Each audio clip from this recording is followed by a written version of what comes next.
तो investing science the most comprehensive fundamental series के session 11 में हम वैल्यूएशन को कंप्लीटली डिकोड करने की कोशिश करेंगे। वैल्यूएशन वैसे बहुत ही ज्यादा इंटरेस्टिंग एंड इंपॉर्टेंट कंसेप्ट होता है। कंपनी वैल्यूएशन करना, कंपनी के एनालिसिस करने में एक नेवर एंडिंग कंसेप्ट जैसा है। बट जितने भी इंपॉर्टेंट वैल्यूएशन टेक्निक्स जो एक्चुअल में इंडस्ट्री प्रैक्टिशनर्स फॉलो करते हैं, इंप्लीमेंट करते हैं अपने कंपनी के एनालिसिस करते वक्त, वो सारा का सारा मैं प्रैक्टिकली उनका लॉजिक के साथ सब कुछ अच्छे से समझाऊंगा। जहां पर हम रिवर्स डीसीएफ भी कैसे करना है, डीसीएफ वैल्यूएशन, रिवर्स डीसीएफ कैसे कंडक्ट करना है, वो कौन से टूल्स हैं, सारे के सारे फ्री टूल्स भी डिस्कस करूंगा, जिससे आप अपनी वैल्यूएशन की जर्नी को स्मूथ बना सकते हो एंड खुद ब खुद इंडिपेंडेंटली एटलीस्ट आप अपने कंपनी के ऊपर वैल्यूएशन कर सकोगे। एंड लॉजिकल चीजें बताऊंगा, सारी प्रैक्टिकल लॉजिकल, की वैल्यूएशन में ना फॉर्मूला बहुत ज्यादा डिस्कस किए जाते हैं, बट मैंने यहाँ पर ट्राई किया है कि एक प्रैक्टिकली कैसे हम ओवरव्यू कैसे हम समझ सकते हैं किसी कंपनी का, बिना फॉर्मूला में जाते हुए भी कैसे हम समझ सकते हैं कि किसी कंपनी की वैल्यू किस रेंज में होनी चाहिए। तो जितना ज्यादा प्रैक्टिकली मैं समझा सकता था उतना प्रैक्टिकली मैंने यहाँ पर डीप डाइव करने की कोशिश की है।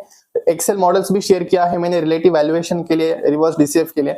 बहुत सारा मटेरियल है इस वीडियो में, स्क्रीनशॉट्स आपको लेना पड़ेगा, बहुत सारा डाटा मैंने शेयर किया है जो कि आपको मदद करेंगी। कुछ रिसोर्सेस है वैल्यूएशन के ऊपर, बहुत सारे वैसे हैं। Ashwath Damodaran sir is the God father of the valuation, उनके यूट्यूब चैनल को जरूर आप देख सकते हैं। उनका ये किताब भी है, the little book of valuation, बहुत ही बेहतरीन किताब है वैल्यूएशन के ऊपर। तो इस सेशन को देखने के बाद ना आपको टर्मिनोलॉजीज वैल्यूएशन का पूरा अच्छे से एक अंदाजा आ जाएगा, और इसके बाद आप और अच्छे से वैल्यूएशन को समझने के लिए जो भी मैंने स्टडी मटेरियल रिसोर्सेस डिस्क्रिप्शन में दे रखे हैं उनको भी आप जरूर रेफर कर सकते हो। एंड मोस्ट इंपॉर्टेंटली मैंने स्क्रीनर भी डिस्कस किया हुआ है जो आप यूज कर सकते हो अंडर वैल्यूड कंपनीज को ढूंढने के लिए, जहां पर पोटेंशियल ग्रोथ अपॉर्चुनिटीज आ सकती हैं। तो स्क्रीनर्स है, जितने भी इसेंशियल टूल्स रिसोर्सेस लगेंगे वो सारे के सारे शेयर किए हैं। तो चलिए सीधे शुरू करते हैं हमारे वैल्यूएशन के चैप्टर के साथ। तो चलिए वैल्यूएशंस की पूरी स्टोरी को कवर करते हैं। वैल्यूएशंस को समझने के लिए ना एक काम जरूर करना, अभी गूगल पर जाना और सिंपली ऑफिशियल वैल्यूएशन रिपोर्ट्स ऐसे आप सर्च कीजिए क्रोम ब्राउजर पे। जैसे आप सर्च करोगे तो आपको ऐसे ऑफिशियल स्टैट्यूटरी ऑडिटर्स के द्वारा जो वैल्यूएशन रिपोर्ट आती है कंपनी के ऊपर, तो आपको ऐसे कुछ रिपोर्ट्स दिखेंगे ऑफिशियल। अभी ये जो है ना practical case studies, practical reports, इनके बेसिस पर हम वैल्यूएशन को आज कवर करेंगे। जो भी अप्रोचेस है मेनली जो इंडस्ट्री में प्रैक्टिस किया जाता है उनको हम देखेंगे, लॉजिक समझेंगे। और इन रिपोर्ट्स को अगर आप पढ़ोगे ना, मैं नहीं कह रहा हूँ कि आपको पूरा पढ़ना है इसे, आप ये ऊपर से कॉम्प्लेक्स लगते हैं but they are very simple. और आज का ये सेशन देखने के बाद आपको ना वैल्यूएशन से कभी डर नहीं लगने वाला, क्योंकि पूरा ए टू जेड में सिंपल लैंग्वेज में कवर करूंगा। और अभी मैं इसी वैल्यूएशन रिपोर्ट की मदद से सारा वैल्यूएशन के टेक्निक्स जो यूज किए जाते हैं प्रैक्टिकल केस स्टडीज के साथ हम डिस्कस करेंगे। तो यहाँ पर मैंने ऐसे ही वैल्यूएशन रिपोर्ट लिया है साधव शिपिंग लिमिटेड इस कंपनी का। प्रिफरेंशियल इशू जब भी कंपनी लाती है तो उनको वैल्यूएशन करना पड़ता है। डी मर्जर होता है कंपनी में, या ऐसा कुछ भी इवेंट अगर होता है कॉर्पोरेट एक्शन का, डी मर्जर होना, स्टॉक स्प्लिट होना, या स्टॉक स्प्लिट बोल रहा हूँ, प्रेफरेंशियल इशू करना, तो तब वैल्यूएशन करना पड़ता है। और ऐसे रिपोर्ट्स कंपनी को अपने वेबसाइट पर अपलोड करने पड़ते हैं। तो वैसा ही मैंने साधव शिपिंग लिमिटेड एक कंपनी है सिंपली, उसका वैल्यूएशन रिपोर्ट यहाँ पर मैंने लिया है। तो यहाँ पर देखिए वैल्यूएशन समरी, तो इसमें आपको दिखाई देगा market approach, comparable company method, फिर इनकम अप्रोच और एसेट अप्रोच से तीनों मेथड से यहाँ पर वैल्यू ढूंढी गई है इस कंपनी की। और वो क्या है ये methods, enterprise value, equity value, अभी हम समझते हैं। तो वैल्यूएशन के ना तीन मेन मेथड्स होते हैं, जैसे कि यहाँ पर आपको दिखाई दे रहा होगा कि एक मार्केट अप्रोच है, one is market approach and the other is income approach, और दूसरा जो है वो है आपका नेट एसेट वैल्यू अप्रोच। ये हमारे काम की चीज अभी नहीं है बिल्कुल भी, क्योंकि इसका मतलब क्या होता है ना, अभी समझा देता हूँ, बहुत ही सिंपल होता है ये नेट एसेट वैल्यू में हम क्या करते हैं, नेट एसेट वैल्यू में हम कंपनी के इसमें जाते हैं पूरा। अगर आप यहाँ पर देखोगे साधव शिपिंग लिमिटेड का नेट एसेट वैल्यू अप्रोच है, और इन्होंने वैल्यूएशन किया और कंपनी का यहाँ पे वैल्यू ढूंढा इन्होंने एज 103 करोड़ का एंटरप्राइज वैल्यू इन्होंने यहाँ पर फाइंड आउट किया थ्रू दिस मेथड। कैसे किया मैं बताता हूँ। screener.in पर आ जाइए हमारे रेगुलर सॉफ्टवेयर पर, और यहाँ पर साधव शिपिंग लिमिटेड का जो ये कंपनी है इसको मैंने यहाँ पर ओपन किया है। I will just go to their balance sheet, और बैलेंस शीट में यहाँ पर अभी आप देखोगे net asset value, net asset की वैल्यू क्या है कंपनी की, वही वैल्यू हम ढूंढ रहे हैं। और नेट एसेट की वैल्यू कैसे ढूंढते हैं कंपनी की, कि कंपनी के पास क्या है, कंपनी के पास क्या है, ये सारी चीजें फिक्स एसेट्स में, ये सारे फिक्स एसेट्स है कंपनी के पास, और ये है लायबिलिटीज कंपनी के पास। तो ये equity, capital reserves, borrowings, other liabilities, जो भी आउटसाइडर फंड्स हैं, राइट, तो आउटसाइडर फंड्स मतलब उधार पे लिया हुआ पैसा, डेट, ये बेसिक है। तो डेट को मैं हटा दूंगा, जो भी मेरा उधार है, जो भी मुझे देना है, लायबिलिटीज है, वो मैं हटा दूंगा मेरे एसेट्स से। जो भी मेरी खुद की चीजें हैं, fix asset, plant, ships, equipments, computers, जितने भी एसेट है मेरा, वो मैं लूंगा। और जो भी कैश पड़ा हुआ है मेरे बैलेंस शीट में, मेरे कंपनी में, तो जितना भी एसेट है उससे मैं अपना उधारी चुका दूंगा, डेट वाले लोगों को दे दूंगा। एंड जो भी बचा सब लोगों को देने के बाद, अपने डेट होल्डर्स को देने के बाद, फिर जो कंपनी के पास बचती है चीज लास्ट में, वो ही होता है नेट एसेट वैल्यू। और इसी नेट एसेट वैल्यू को कहते हैं equity value, book value, net worth, right. इतने सारे नाम होते हैं, बट इसका सिंपल लॉजिक यही है कि नेटवर्थ कितनी है कंपनी की, सबको देने के बाद मेरे पास कितना बचता है, असल में वैल्यू कितनी है बुक्स में, उसे बोलते हैं नेटवर्थ। और नेटवर्थ को ही बुक वैल्यू बोलते हैं। तो 279 का जो टोटल एसेट है, total liabilities equals to total asset, पहले इक्वेशन होता है, तो ये टोटल एसेट ही है। तो ये पूरा एसेट में मैनेज कर रहा हूँ। फिर मुझे देना पड़ेगा डेटर्स को पैसा, डेट वालों को पैसा, डेट होल्डर जो भी है जिनसे मैंने उधारी ली है। 97 को माइनस कर दो, 78 को माइनस कर दो, ये लायबिलिटीज है, सारे लायबिलिटीज चुका दिए मैंने। फिर बचा क्या मेरे पास, ये बचा, राइट। और यही है आपका नेटवर्थ। तो नेटवर्थ यहाँ पर मेंशन होता है, ये बेसिक सी चीज है। और नेट एसेट वैल्यू अप्रोच, तो अभी आप अगर इसका कैलकुलेशन करोगे तो आपका आंसर क्या आएगा, नेट एसेट वैल्यू के हिसाब से कंपनी की वैल्यू कितनी बनी, आप एक बार करके देखिए, यही आएगी वैल्यू जो इन्होंने मेंशन किया है ना, 104 करोड़, 103 करोड़ का इंटरप्राइज वैल्यू, वो इसी हिसाब से इन्होंने कैलकुलेट किया है। अभी आप बोलोगे इतना सिंपल होता है वैल्यूएशन, अभी ये बस एक ही तरीका है। और इस वैल्यूएशन को हम तभी करते हैं जब कंपनी लिक्विडेट हो रही होती है। तो किस वैल्यूएशन टेक्निक का कब इस्तेमाल हो रहा है, ये समझना बहुत ज्यादा जरूरी है। नेट एसेट वैल्यू जहां पर एसेट्स लिए जा रहे हैं और लायबिलिटीज हटा रहे हैं हम, सिंपली एसेट्स माइनस सारे लायबिलिटीज, और फिर जो बच रहा है, ये वाला अप्रोच हम तभी फॉलो करते हैं जब कंपनी लिक्विडेट होने वाली है। अभी आगे जाके नहीं चलेगी, कंपनी बैंकरप्ट हो रही है और एसेट्स बेचने की नौबत आ रही है, तो तब जाके हम ये अप्रोच फॉलो करते हैं। तो नेट एसेट वैल्यू का लॉजिक तो आपने समझ लिया। एसेट्स लो, कंपनी के जितने भी एसेट्स हैं बुक्स में, और लायबिलिटीज को हटा दो, तो हमारे पास नेट एसेट वैल्यू समझ में आ जाएगी कंपनी की, कि कंपनी एक्चुअली कितनी की है, उसका बुक वैल्यू कितना है। अभी बुक वैल्यू, इस टर्म को ठीक से समझना है। मैं इसे कैसे समझता हूँ, बुक वैल्यू मतलब अपना घर का पैसा, कैपिटल। बस ये कैपिटल डाला कंपनी ने, और इसके ऊपर कंपनी इस कैपिटल से एसेट्स खरीदेगी कंपनी, और उस एसेट्स के ऊपर पैसा, बिजनेस चलाएगी और पैसा कमाएगी। So book value is nothing but your initial capital. तो जब भी आप ऐसे रेशियो सुनते हो ना कि price to book value ratio, तो बुक वैल्यू मतलब क्या है, बुक वैल्यू मतलब अभी बताया मैंने नेटवर्थ। नेटवर्थ का मतलब एसेट्स से सारे लायबिलिटीज हटा दो तो मेरा बुक वैल्यू आ जाएगा। तो बुक वैल्यू इज नेटवर्थ। तो बुक वैल्यू किसी कंपनी की कब ज्यादा वैल्यूएबल रहेगी, मेरा मतलब है, अभी बुक वैल्यू क्या है, बुक वैल्यू बना है आपके नेट एसेट क्वालिटी के ऊपर, कि आपकी एसेट की कितनी क्वालिटी अच्छी है, आपका बिजनेस में जो भी एसेट्स है, land, building, plant and machinery, उसकी इफिशिएंसी जो भी है, उसको हम वैल्यू कर रहे हैं बुक वैल्यू में, राइट। तो कभी कभार क्या होता है ना कि एसेट्स, अभी हमारे अकाउंटिंग प्रिंसिपल्स में जो भी लैंड हमने खरीदा है उसे हिस्टोरिकल कॉस्ट पर हम रिकॉर्ड करते हैं। अभी अगर लेट्स से 2014 में गोदरेज प्रॉपर्टीज ने या किसी रियल एस्टेट कंपनी ने या किसी भी कंपनी ने कोई लैंड खरीदा था, let's say for 1 crore rupees, and आज जाके 2026 में 12 साल के बाद उस लैंड की वैल्यू है लेट्स से 25 करोड़ या 50 करोड़, जिसकी कीमत सिर्फ 1 करोड़ थी, वो लेट्स से हो गई 25 करोड़। तो यहाँ पर फिर भी एसेट साइड में आपको 1 करोड़ की ही वैल्यू दिखेगी बैलेंस शीट पर, जो भी कंपनी रिपोर्ट करती है ना यहाँ पर। तो ये जो एसेट्स है, बिल्डिंग है, अगर यहाँ पर लैंड एलेट्स है, तो वो आपको 2 करोड़ 1 करोड़ पे ही दिखाई देगी, बट उसकी असल में वैल्यू है मार्केट में जो चल रही है वो 25 करोड़ हो सकती है, 50 करोड़ हो सकती है, कुछ भी हो सकता है, राइट। तो ये गैप हमेशा होता है।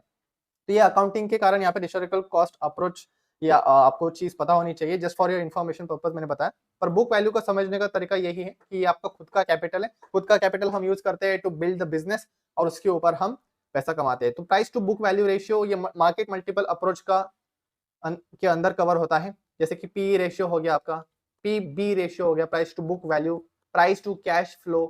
तो ये क्या सब है, क्या चीजें हैं और इनको कैसे इंप्लीमेंट करना अभी हम देखते हैं। और फिर है इनकम अप्रोच। इनकम अप्रोच के अंदर आपको बड़े बड़े नाम दिखाई देते हैं, जैसे कि डीसीएफ, रिवर्स डीसीएफ। तो ये सब कुछ हम करने वाले हैं, और ये डीसीएफ, रिवर्स डीसीएफ ये बहुत इजी कंसेप्ट है, राइट। और वैल्यूएशन का और एक चीज जो आपको मैं बताना चाहता हूँ कि valuation is not about precise calculation. बहुत लोगों को लगता है कि हम वैल्यूएशन जब कर रहे हैं किसी भी कंपनी का, हम यहाँ पर एक स्पेसिफिक नंबर अचीव करने की कोशिश कर रहे हैं। जैसे कि अभी कंपनी का मार्केट वैल्यू यहाँ पर चल रहा है, कंपनी का मार्केट वैल्यू मतलब ये मार्केट कैप, जो उसकी टोटल वैल्यूएशन है, राइट। ये तो बहुत सारे बेसिक चीजें हैं, पर मैं फिर से कवर कर रहा हूँ जिससे आप कनेक्ट कर सको चीजों को। तो मार्केट वैल्यू है 149 करोड़। ये मार्केट वैल्यू किस चीज की है? ये मार्केट वैल्यू है आपकी बुक वैल्यू की।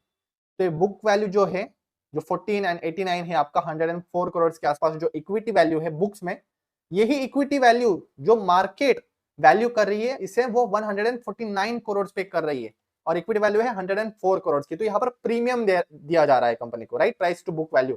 तो प्राइस टू बुक वैल्यू आप ऐसे भी कैलकुलेट कर सकते हो। अभी बुक वैल्यू पर शेयर 72 है या 104 करोड़ से, और मार्केट कैप चल रहा है 149 करोड़ का, तो 149 डिवाइडेड बाय 104 कर दो, आपका आ गया price to book value ratio. अभी क्यों मार्केट इस बुक वैल्यू को इतना प्रीमियम दे रहा है? जो भी प्रीमियम है 40% का प्रीमियम है, राइट, 149 डिवाइडेड बाय 104, तो 40-45% का प्रीमियम क्यों दे रहा है? शायद लोगों को लग रहा है, यहाँ पर मार्केट में जितने भी इन्वेस्टर्स हैं उनको लग रहा है कि इस कंपनी के पास जो एसेट्स हैं उसकी एफिशिएंसी अच्छी है, इस एसेट्स से अच्छी ग्रोथ आ सकती है फ्यूचर में, तो उस हिसाब से price to book value ratio determine होता है। हम बहुत डिटेल में जाने वाले हैं हर एक चीज के, मैं जस्ट आपको एक ओवरव्यू दे रहा हूँ। तो अभी यहाँ पर इस कंपनी की मार्केट वैल्यू जो चल रही है वो है 104 रुपीज अभी फिलहाल के लिए, ये तो चेंज होती रहती है।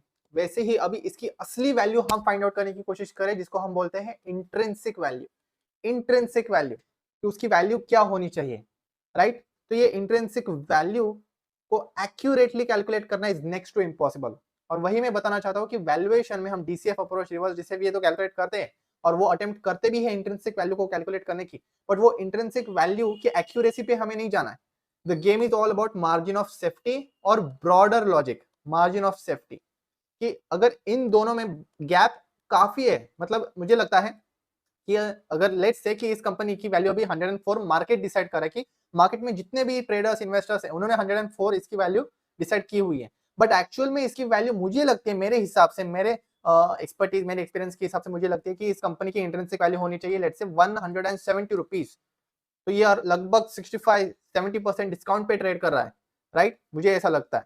तो मेरे हिसाब से इंट्रिंसिक वैल्यू कुछ और हो सकता है, आपके हिसाब से इंट्रिंसिक वैल्यू कुछ और हो सकता है, राइट। तो इंट्रिंसिक वैल्यू बदलता रहता है जैसे ही मार्केट वैल्यू बदलता रहता है। तो हमें यहाँ पर क्या करना है ना, जिस भी कंपनी में मिस प्राइसिंग है, बहुत बड़ा मिस प्राइसिंग है कि मार्केट ने किसी कंपनी को इतना ज्यादा मिस प्राइस कर रखा है कि जो चीज, जैसे कि राकेश वाला जी ने कहा था टाटा मोटर्स के वक्त, कि टाटा मोटर्स की एक्चुअल में वैल्यू, एक इंटरव्यू में उन्होंने कहा था कि 800 का stock is trading at just 80 रुपए पे, 80 रुपीज पे, कोरोना के समय पे, राइट। तो सेंटिमेंट जब मार्केट में बहुत ज्यादा खराब हो जाता है, short term sentiment over power कर जाते हैं बहुत बार, कि कंपनी की जो असली वैल्यू है उससे कई ज्यादा डिफरेंस पे मार्केट वैल्यू ट्रेड करता है, और यही मिस प्राइसिंग का हमें फायदा उठाना है, राइट। और अभी ये मौका है इस एनवायरमेंट में, जो बेरिश एनवायरमेंट चल रहा है मार्केट में, हम ये वैल्यूएशन टेक्निक्स का इस्तेमाल करके हम ब्रॉडली समझ सकते हैं कि कंपनी की इंट्रिंसिक वैल्यू किस रेंज में होना चाहिए। It is not about one specific number की कंपनी की इंट्रिंसिक वैल्यू 90 है क्या, 83 है क्या, या 70 है क्या, नहीं, उसका रेंज क्या होना चाहिए। कंपनी का intrinsic value should be between 150 to 180, इसके बीच में होना चाहिए, और अभी मार्केट उसे 100 रुपए पे ही ट्रेड वैल्यू कर रही है, तो यहाँ पर अंडर वैल्यूड है। ऐसे हमें वैल्यूएशन करना होता है। So it is not about a precise calculation, it is just about understanding the underlying drivers की क्या चीज कंपनी को वैल्यू कर सकती है। और हाँ, क्या आपको डिफरेंस पता है एंटरप्राइज वैल्यू के बीच में और मार्केट कैपिटलाइजेशन के बीच में क्या होता है? अगर नहीं तो 1 मिनट के अंदर समझा देता हूँ। ये जो एंटरप्राइज वैल्यू दिया हुआ है इन्होंने, एंटरप्राइज वैल्यू, ये वो वैल्यू है जो एक्चुअल में देनी पड़ेगी आपको। कभी भी वैल्यूएशन कर रहे हो ना, तो इस पर्सपेक्टिव से करो कि आप उस कंपनी को पूरी तरीके से एक्वायर करने वाले हो, राइट, पूरी तरीके से ओनरशिप उसके ऊपर आप कंट्रोल करने वाले हो। उस हिसाब से हमें वैल्यूएशन करते वक्त पर्सपेक्टिव रखना है। तो एंटरप्राइज वैल्यू, किसी कंपनी को मुझे खरीदना है पूरी तरीके से, तो उसे कितना कितना अमाउंट देना पड़ेगा, वो एंटरप्राइज वैल्यू है। कैसे समझ में आएगा इसका? इसका बहुत ही सिंपल फॉर्मूला होता है, जो भी मार्केट में ट्रेड कर रहा है कंपनी की वैल्यू, मार्केट कैपिटलाइजेशन, तो मार्केट कैपिटलाइजेशन आपको पे करना पड़ेगा, उसके साथ जो भी कंपनी में डेट है वो भी तो अभी आपको चुकाना पड़ेगा, क्योंकि आप उसके ऊपर कंट्रोल कर रहे हो। तो डेट जो भी है कंपनी के ऊपर वो भी उस वैल्यू में जोड़ा जाएगा, एंटरप्राइज वैल्यू में। और जो उस कंपनी में कैश पड़ा हुआ है, कैश एंड कैश इक्विवेलेंट्स, जो भी इन्वेस्टमेंट्स कर रखे हैं, जो भी लिक्विड एसेट्स हैं जिनको आप मार्केट में सेल करके तुरंत रिकवर कर सकते हो पैसा, तो उसको आप माइनस करेंगे, क्योंकि किसी कंपनी को आपने खरीदा, खरीदने के बाद आपको उस कंपनी का डेट खुद ब खुद पे करना पड़ेगा कि अभी आपने ओनरशिप उस पर हासिल कर ली है, और उसके बाद उस कंपनी में आपने देखा कि कैश भी पड़ा हुआ है, तो वो कैश आपको ही मिलेगा। तो कंपनी की एक्चुअल वैल्यू जो पे करनी पड़ेगी ड्यूरिंग द एक्विजिशन, वो एंटरप्राइज वैल्यू होती है। मार्केट कैप जो आपको दिखाई देता है यहाँ पर, ये मार्केट कैप, मुझे इस कंपनी को खरीदना है सादव शिपिंग को, तो 150 करोड़ मुझे देना पड़ेगा। 150 करोड़ के साथ मुझे और कितना देना पड़ेगा, देखो डेट कितना है बुक्स में, बैलेंस शीट में डेट कितना है, तुरंत यहाँ पे बोरोइंग्स है 97 करोड़, तो 97 करोड़ और यहाँ पर जो भी शॉर्ट टर्म लायबिलिटीज है ये मुझे 97 करोड़ एडिशनली देना पड़ेगा। 150 प्लस 97 लेट्स से 250 करोड़ मुझे यहाँ पर अभी रखना पड़ेगा, और मैंने 250 करोड़ दे दिया। उसके बाद जो कंपनी में कैश है 20 करोड़ का जो कैश पड़ा हुआ है वो मेरा है, तो असली में कंपनी की जो एंटरप्राइज वैल्यू होगी वो कितनी होगी, सिंपल 230 करोड़ की, राइट। तो ये होता है एंटरप्राइज वैल्यू, और मार्केट वैल्यू सिर्फ ये, और मार्केट वैल्यू में मार्केट कैपिटलाइजेशन को बोल रहा हूँ, मार्केट कैपिटलाइजेशन मतलब ये मार्केट ने जो वैल्यू दी है कंपनी को वो, तो 150 करोड़। तो ये होता है डिफरेंस एंटरप्राइज वैल्यू, मतलब एक्चुअल एक्विजिशन करने के लिए जो पैसा देना पड़ेगा, और मार्केट कैप मतलब सिर्फ इक्विटी की वैल्यू, डेट को नहीं लेता है ना कैश को लेता है, सिर्फ जो इक्विटी का है उसे ही कंसीडर करता है 150 करोड़। तो पहले ये टूल्स आपको रखने हैं साथ में, रिवर्स डीसीएफ और डीसीएफ ये फ्री नहीं होता है, बट इसके लिए फ्री टूल्स मैंने यहाँ पर कुछ ऑप्शंस है हमारे इंडियन मार्केट्स में। तो स्मार्ट स्क्रीनर एनालाइजर एक्सटेंशन मिलता है आपको क्रोम पर, तो आपको सिंपली ये डाउनलोड करना है, राइट। कैसे डाउनलोड करना है, बहुत ही सिंपल है, स्मार्ट स्क्रीनर एनालाइजर सर्च कीजिए एक्सटेंशन। जैसे आप इसे सर्च करोगे ना तो आपके सामने ये स्क्रीनर स्मार्ट एनालाइजर ऐसे दिखाई देगा, ये मेरे पास ऑलरेडी एडेड है, ये ऐड कर लीजिए। ऐड कर दिया, उसके बाद screener.in को ओपन करोगे तो आपके पास ये ब्लू वाला बॉक्स एडिशनल आ जाएगा। इसमें इसको आप जैसे ही टर्न ऑन कर दोगे तो you will find many premium options that you don't get usually in the free software. Premium options भी इन्होंने डाल रखे हैं यहाँ पर, रिवर्स डीसीएफ और डीसीएफ। तो चलिए डीसीएफ और रिवर्स डीसीएफ का कंसेप्ट जल्दी से समझ लेते हैं। यहाँ पर आपने इस टूल को अभी कैसे यूज करना है। डीसीएफ होता क्या है, DCF is nothing but discounted cash flow method. इतना आसान है ना, ये कुछ भी घबराने की जरूरत नहीं है। यहाँ पर किसी भी कंपनी की वैल्यू होती है उसकी present value of future cash flow. मतलब अगर कोई कंपनी है, जैसे यही कोई तो भी कंपनी है, अभी ये कंपनी की वैल्यू हमें ढूंढनी है, तो क्या रहेगी वैल्यू एक कंपनी की, किसी भी चीज की वैल्यू क्या बात पे डिपेंड करती है कि वो फ्यूचर में मुझे क्या देगा, वो फ्यूचर में मुझे कितना बेनिफिट देगा। जो भी चीज है, जो भी कंपनी है, अगर वो फ्यूचर में मुझे, लेट से ये कंपनी पहले साल फ्यूचर में अभी 200 करोड़ कमा के देगी फ्री कैश फ्लो, फिर उसके बाद ये कमा के देगी 300 करोड़ 400 करोड़, सिंप्लीफिकेशन के लिए मैं ये नंबर्स ले रहा हूँ, राइट। ये कैश फ्लो जनरेट करेगी ये पर्टिकुलर कंपनी। तो अभी जितना ये वैल्यू हमें दे सकती है फ्यूचर में, उसके बेसिस पे ही तो आज इसकी वैल्यू निकलेगी। मतलब कोई कंपनी अगर फ्यूचर में आपको नेट बेनिफिट देने वाली है 500 करोड़ का, तो क्या आप उस कंपनी को आज 600 करोड़ 700 करोड़ दोगे? क्यों दोगे भाई? क्योंकि वो कंपनी तो फ्यूचर में मुझे 500 करोड़ का ही वैल्यू जनरेट करके देने वाली है। तो उस कंपनी को अगर मुझे खरीदना है तो 500 करोड़ के नीचे मुझे खरीदना पड़ेगा फायदा करने के लिए, राइट। किसी कंपनी से मुझे फ्यूचर में 3 4 5 10 सालों में मुझे 500 करोड़ मिलने वाले हैं लेट से, तो उस कंपनी को क्या मैं 500 करोड़ से ज्यादा आज पे करूंगा? कभी नहीं पे करूंगा, राइट। मैं अगर उसे लेट से सक्सेसफुली मार्केट क्रैश होते वक्त उस कंपनी को 400 करोड़ पे खरीद लेता हूं, बट ये कंपनी मुझे देने वाली है नेट प्रेजेंट वैल्यू बेनिफिट जो फ्यूचर में देगी, वो देगी 500 करोड़ का, तो मुनाफा तो हो रहा है ना 100 करोड़ का। तो वही है कि किसी भी कंपनी का वैल्यू डिपेंड करता है उसके फ्यूचर कैश फ्लोज पर, और उनको हमें डिस्काउंट करना पड़ता है प्रेजेंट वैल्यू में, क्योंकि फ्यूचर का जो भी मुझे अमाउंट मिलने वाला है, अभी फ्यूचर का 100 rupees is not equal to your today's 100 rupees, right. क्योंकि 2 साल बाद 3 साल बाद इन्फ्लेशन भी होता है, राइट, अपॉर्चुनिटी कॉस्ट होता है। तो फ्यूचर में जो भी रकम हमें मिलने वाली है 5 सालों के बाद, अगर आपको 1 करोड़ मिलने वाला है तो 5 सालों के बाद वाली 1 करोड़ की वैल्यू आज के दिन कितनी है वो हमें जाननी है। फ्यूचर में जो भी चीज आपको मिलने वाली है उसको हम डिस्काउंट करते हैं सो दैट हम एक्चुअल में समझ सके कि बेनिफिट कितना मिल रहा है हमें नेट प्रेजेंट वैल्यू टर्म्स में। ये प्रेजेंट वैल्यू फ्यूचर वैल्यू कैसे निकालते हैं पहले सेशन में ही कवर हुआ था बेसिक फाइनेंशियल मैथ्स में, राइट। तो यही लॉजिक होता है कि फ्यूचर का जो अभी अमाउंट है 200 करोड़ 300 करोड़, इसको मैं अगर 1.05 जो भी इन्फ्लेशन चल रहा है हमारा 5% से अगर मैं डिस्काउंट करूं एक साल के लिए, तो फिर 200 करोड़ की जो भी वैल्यू आएगी यहाँ पर 180 करोड़, तो 200 करोड़ जो मुझे फ्यूचर में मिलने वाले हैं उसकी वैल्यू 180 करोड़ ही है। तो वैसे ही 300 करोड़ की वैल्यू हमें ढूंढ निकालनी है।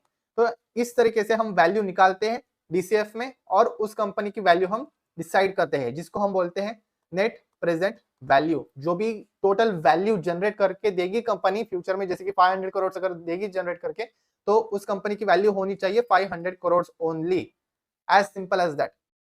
तो किसी भी कंपनी की वैल्यू मेनली 3 ही मैट्रिक्स पर डिपेंड करती है, कॉमन सेंस है। एक वो फ्यूचर में कितना कैश फ्लोज जनरेट करके दे सकता है उसके ऊपर डेफिनेटली। सेकेंड, इस कैश फ्लोज को जनरेट करने के लिए कितना रिस्क कंपनी ले रही है या कितना रिस्क लेना पड़ेगा। अभी ये रिस्क को भी हमें लेना पड़ेगा, राइट, क्योंकि फिक्स इनकम तो नहीं है बॉन्ड कि आपने इन्वेस्ट कर लिया 1 लाख रुपए और उसके ऊपर आपको 8% का फिक्स कूपन मिलने वाला है, फिक्स इंटरेस्ट मिलने वाला है, नहीं, ये इक्विटी है, मार्केट है। तो यहाँ पर कैश फ्लो जनरेट करेगी कंपनी, कितना रिस्क ले रही है कंपनी उस जनरेट करने के लिए, डेट ले रही है क्या अगर कंपनी डेट लेके ये कैश फ्लो जनरेट करिए तो रिस्क बढ़ रहा है, राइट, डेट लेके। और थर्ड चीज है ग्रोथ, राइट, ग्रोथ भी तो इंपॉर्टेंट है, कैश फ्लोज तो जनरेट कर रही है बट क्या वो कैश फ्लोज को री इन्वेस्ट करके वो ग्रो कर पा रही है क्या। ये तीनों फैक्टर्स यहाँ पर डिसाइड करते हैं किसी भी कंपनी की वैल्यू। और हमें यहाँ पर प्रिसाइज कैलकुलेशन करने की जरूरत भी नहीं है, लास्ट में मैं बताऊंगा कि सिर्फ बिजनेस के एनालाइज करके, बिजनेस एनालिसिस करके हम किस तरीके से कंपनी का ब्रॉडली वैल्यूएशन कर सकते हैं कि कैसे समझ सकते हैं कि अगर कोई कंपनी आपको दिखाई देती है कि कोई कंपनी लेट्स से यहाँ पर न्यू प्रोडक्ट लॉन्च कर रही है जिसका डिमांड बहुत ज्यादा चल रहा है और ये पहली कंपनी ऐसी जो प्रोडक्ट बना रही है, तो इससे कंपनी के कैश फ्लोज बढ़ेंगे, बिल्कुल बढ़ेगा। तो स्टोरी को कनेक्ट करना है और सिंपली माइंड में देखना है कि कंपनी के कैश फ्लोज बढ़ सकते हैं क्या, बिल्कुल कैश फ्लोज बढ़ सकते हैं। कितना देर तक ये कॉम्पिटिटिव एडवांटेज कंपनी के पास रह सकता है। तो लेट्स से कंपनी ये 3-5 साल तक ये प्रोडक्ट बेच सकती है अकेले और कोई मार्केट में नहीं रहेगा प्लेयर, तो कंपनी इस कैश फ्लोज को लेट्स से 30-40% से भी ग्रो कर सकता है, तो ग्रोथ भी बढ़ेगा, यस बढ़ेगा। और रिस्क, क्या ये कंपनी न्यू प्रोडक्ट लॉन्च जो भी कर रही है ये क्या डेट लेके कर रही है, अगर डेट लेके कर रही है तो रिस्क भी बढ़ रहा है, लेवरेज भी बढ़ रहा है, तो रिस्क भी ऊपर जा रहा है। तो इस तरीके से हम ब्रॉडली वैल्यूएशन कर सकते हैं। अभी डीसीएफ हम करते हैं प्रैक्टिकली किसी भी कंपनी का, screener.in पर जाके, और आपको और क्लियर हो जाएगा। तो let's go to the screener.in और यहाँ पर स्मार्ट एनालाइज पर फिर से क्लिक कीजिए, इस पर क्लिक कीजिए एंड देन आप जाइए सीधे रिवर्स डीसीएफ में। यहाँ पर मैं कंपनी ले लेता हूँ let's say APL Apollo tubes example के लिए, जो कि अगेन स्ट्रक्चरल स्टील ट्यूब्स में मार्केट लीडर है, राइट। स्टील ट्यूब्स यहाँ पर बेचती है कंपनी, B2B बिजनेस मॉडल है। अभी यहाँ पर रिवर्स डीसीएफ पर आते हैं, स्मार्ट एनालाइज में टर्न ऑन करता हूँ, I just open this reverse DCF here. और रिवर्स डीसीएफ है ये, रिवर्स डीसीएफ अलग होता है, मैं थोड़ी देर में आऊंगा इस पर भी। सिंपल डीसीएफ पर मैं आ गया हूं। अभी क्या चाहिए डीसीएफ के लिए, पहला input, what is the input, main cash flows, भाई कमाई कितना करके दोगे फ्यूचर में, ये डिसाइड करना है। अभी ये कैसे डिसाइड करते हैं कि फोरकास्ट कैसे करते हैं हम किसी भी चीज को, तो फोरकास्टिंग करने के लिए आपको वही चीजें कॉन कॉल्स पढ़नी है कंपनी के। This is the con calls, company का इनसाइड आउट आपको समझना है कि मैनेजमेंट क्या बोल रहा है, मैनेजमेंट गाइडेंस देता है और जो कंपनीज कॉन कॉल करती है उन्हीं में मैं इन्वेस्ट करना प्रेफर करता हूं, क्योंकि वहां पर ट्रांसपेरेंसी है, इंफॉर्मेशन है एंड वहां पर इजी होता है वैल्यूएशन करना, राइट, क्लैरिटी भी है। So that's why I prefer those companies only which are doing the con calls. तो यहाँ पर एपीएल अपोलो ट्यूब्स का कॉन कॉल्स है, क्रेडिट रेटिंग से, अगर किसी भी क्रेडिट रेटिंग रिपोर्ट को भी आप ओपन करोगे ना देन वहां पर भी वो बता दे है कि we are expecting 22% growth over here in the near term, और मार्जिन कितना रह सकता है कंपनी का, लेट्स से 20-21% का मार्जिन रह सकता है, ग्रो बाय 14%। तो ये बताते हैं कि कितना सस्टेन हो सकता है, क्या सस्टेनेबिलिटी फैक्टर है, क्रेडिट रेटिंग, ये सब कुछ लिखा हुआ होता है ऑलरेडी, तो बस आपको पढ़ना है एंड समझना है। तो यहाँ पर लेट्स से अभी एपीएल अपोलो ट्यूब्स ने हिस्टोरिकली अगर हम देखा जाए तो सेल्स किस रेट से ग्रो किया है, 21% से, और प्रॉफिट 10 सालों तक 28% कैगर से बढ़ा है, right, and that too consistently. यहाँ पर अगर आप देखोगे सेल्स कितनी कंसिस्टेंटली बढ़ा है। अभी रिसेंटली ग्रोथ यहाँ पर स्लो हो रही है as company is becoming bigger and bigger, तो ग्रोथ स्लो हो सकती है, बट यहाँ पर आप देख सकते हो कि कंपनी ने मोटा मोटा 21% से ग्रो किया है। तो अभी एज्यूम कर लेते हैं कि फ्यूचर में कंपनी का जो अर्निंग्स का जो फ्री कैश फ्लो है वो क्या है। अभी यहाँ पर देखिए अर्निंग्स लिखा हुआ है, बहुत सारे कंपनीज का फ्री कैश फ्लो। अभी फ्री कैश फ्लो में आपको डाउट हो सकता है what is the free cash flow, तो जैसे ही आप यहाँ पर आओगे ना तो आपको फ्री कैश फ्लो का कॉलम दिखाई देगा, स्मार्ट एनालाइज को ऑन करने के बाद आपको ऑप्शन दिखाई देगा। ये फ्री कैश फ्लो आ कहाँ से रहा है, बहुत ही आसान चीज है। कोई भी कंपनी का जो कैश फ्लो फ्रॉम ऑपरेशंस होता है, जो वो जनरेट करती है cash flow from operations, right, हम नेट प्रॉफिट से कैश फ्लो फ्रॉम ऑपरेशंस पर आते हैं। नेट इनकम में हम नॉन ऑपरेटिंग एक्सपेंसेस जो भी है, नॉन कैश चार्जेस जो भी है वो ऐड करते हैं, और फिर उसके बाद हम ये देखते हैं कि एक्चुअल में कैश कितना जनरेट किया कंपनी ने, वो हम देखने की कोशिश करते हैं वर्किंग कैपिटल को एडजस्ट करने के बाद। और हमें पता चलता है कि अब यहाँ पर नेट प्रॉफिट तो कंपनी ने दिखाया ऑफ 757 नहीं, यहाँ पर 1142 करोड़ का यहाँ पर दिखाया उन्होंने net profit, but actual cash flow from operations उस साल का कितना है, 1213 करोड़, राइट। ये मार्च 2025 का है और ये टीटीएम बेसिस पे रहेगा लेट्स से। तो मार्च 2025 में कंपनी ने जनरेट किया था 757 करोड़ से, बट एक्चुअल में कैश ज्यादा आया है कंपनी के पास, तो ये है because of negative working capital. ये कंसेप्ट हमने डिस्कस किया हुआ है ऑलरेडी, एडवांस कंसेप्ट्स में हमने डिस्कस किया था।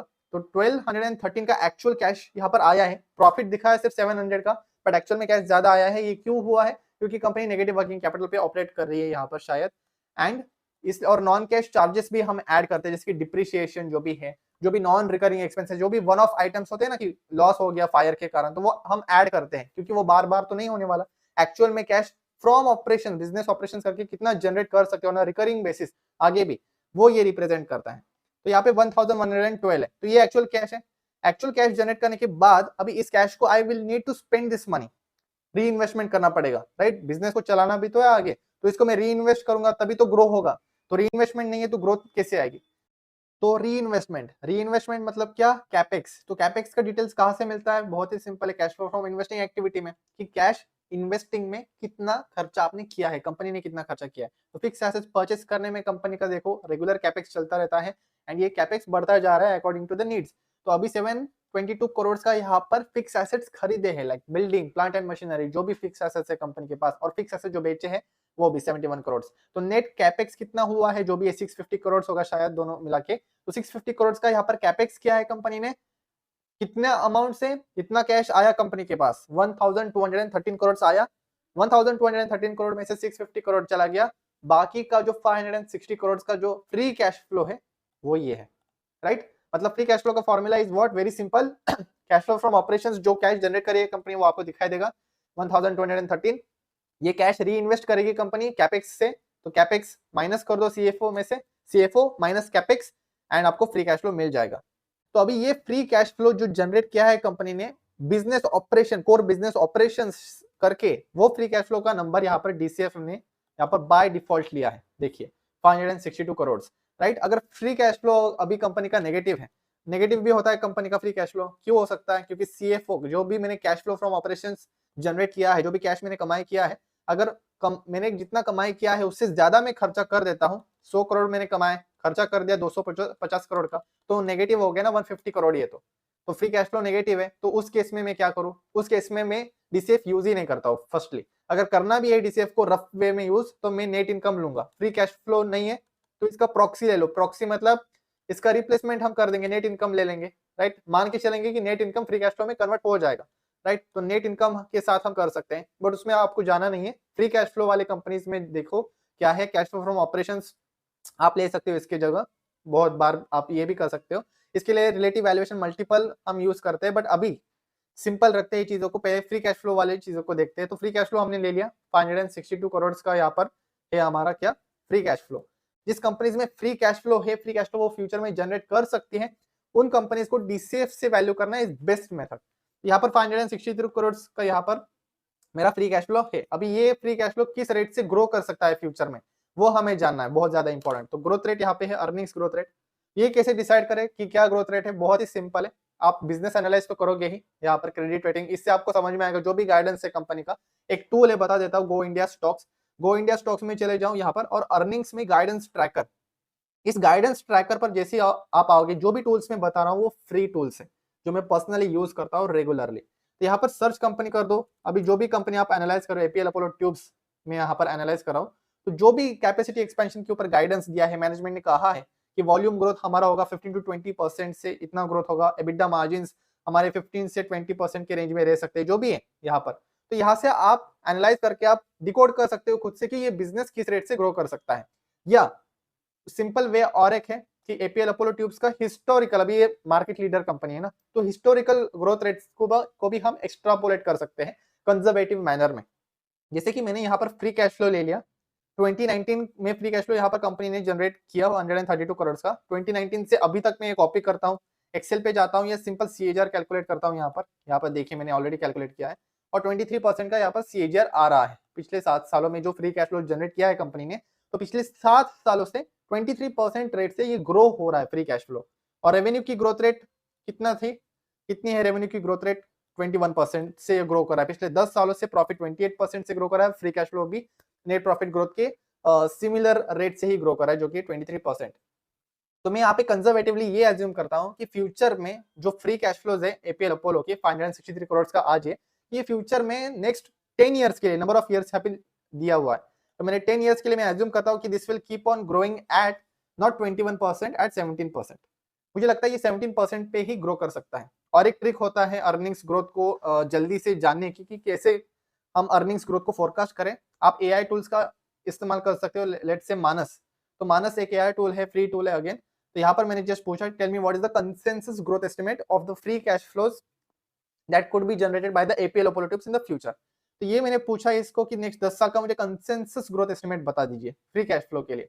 तो ये सारे ब्रोकरेज रिपोर्ट्स, जो इक्विटी रिसर्च रिपोर्ट, जितने भी इक्विटी एनालिस्ट्स हैं, जितने भी एस्टिमेट्स एपीएल अपोलो के बारे में है कि इस रेट से ग्रो कर सकते हैं, जो भी प्रोफेशनल एनालिस्ट है उनका ये लेता है सीधे उनका ग्रोथ एस्टिमेशंस उनके रिपोर्ट से। और सभी एनालिस्ट का जो एस्टिमेट है उनका एवरेज लेके आपको बता देता है कि ये ऑन एन एवरेज ये ग्रोथ रेट हो सकता है। तो नेक्स्ट 10 इयर्स के लिए जो ग्रोथ रेट हो सकता है free cash flow growth rate APL Apollo का, वो 15 से 20% का हो सकता है। उसका लॉजिक क्या है सब कुछ आपको यहाँ पर दिख जाएगा, राइट। तो एआई टूल्स का इस्तेमाल आपको सिंपली ग्रोथ प्रोजेक्शन ऑब्वियसली इसके लिए नहीं करना है, आप बिजनेस को एनालाइज करोगे ही, फिर उसके साथ आप एआई का इस्तेमाल कर सकते हो टू अंडरस्टैंड द लॉजिक की किस रेट पर कंसेंसस क्या बोल रही है, सारे एनालिस्ट क्या बोल रहे हैं और क्यों बोल रहे हैं वो भी आप समझ सकते हो। तो यहाँ पर आपने एनालाइज कर लिया, आपको समझ में आ गया ओके ठीक है कंपनी 15 से 20% से ग्रो कर सकती है, तो आपने यहाँ पर आके 17% डाल दिया ग्रोथ रेट। अभी फ्री कैश फ्लो है, फ्री कैश फ्लो ग्रो करेगा 17% से नेक्स्ट 10 इयर्स के लिए। तो अभी हम आते हैं डिस्काउंट रेट पे।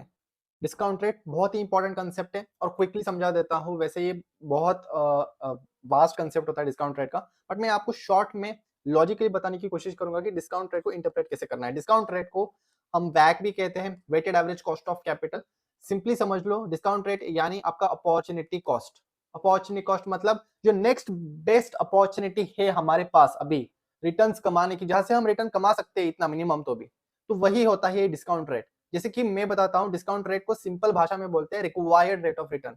तो इक्विटी इन्वेस्टर्स है हम, और डेट वाले भी होते हैं, डेट भी इन्वेस्ट करते हैं, राइट। जो डेट देते हैं और फिक्स्ड इंटरेस्ट अमाउंट पाते हैं, और हम इक्विटी लोग यहाँ पर इक्विटी शेयर्स लेते हैं और हमारा फिक्स रिटर्न नहीं होता है, बट लॉन्ग टर्म पे हम एडिशनल रिटर्न्स डिमांड करते हैं। क्योंकि इक्विटी इन्वेस्टर्स का, अभी आप खुद बताइए, कॉस्ट ऑफ डेट मतलब क्या होता है?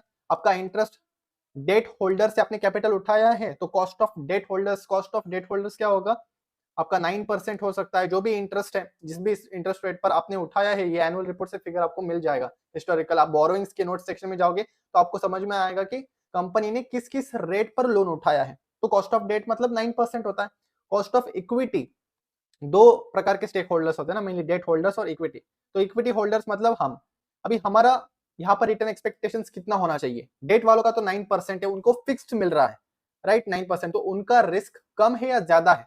उनका रिस्क कम है relative to the equity. Risk उनको कम है, इसलिए उनका रिवॉर्ड भी फिक्स ही होता है, ज्यादा नहीं मिलता। हम यहाँ पर इन्वेस्ट कर रहे हैं कंपनी में, अनसर्टेनिटी है, हमें फिक्स नहीं मिलने वाला है कुछ भी। हम रिस्क ले रहे हैं, हमारा पूरा कैपिटल भी डूब सकता है, राइट। हमें फिक्स भी नहीं मिल रहा है, हमारे पास सर्टेनिटी भी नहीं है, अनसर्टेनिटी है। हमारा रेट जो है वो कॉस्ट ऑफ डेट से ज्यादा होना चाहिए। हमारे रिटर्न एक्सपेक्टेशंस जो रहेंगे वो कॉस्ट ऑफ डेट से ज्यादा ऑब्वियसली होना चाहिए। तो कितना होना चाहिए? 12% होना चाहिए, 15% होना चाहिए। ये डिपेंड करता है दो पैरामीटर्स पर। कौन से दो पैरामीटर्स? वही अगेन अपॉर्चुनिटी कॉस्ट। तो यहाँ पर अगर आप एफडी पे इन्वेस्ट करोगे तो 8% का फिक्स इंटरेस्ट मिल जाता है ऑन एन एवरेज, राइट।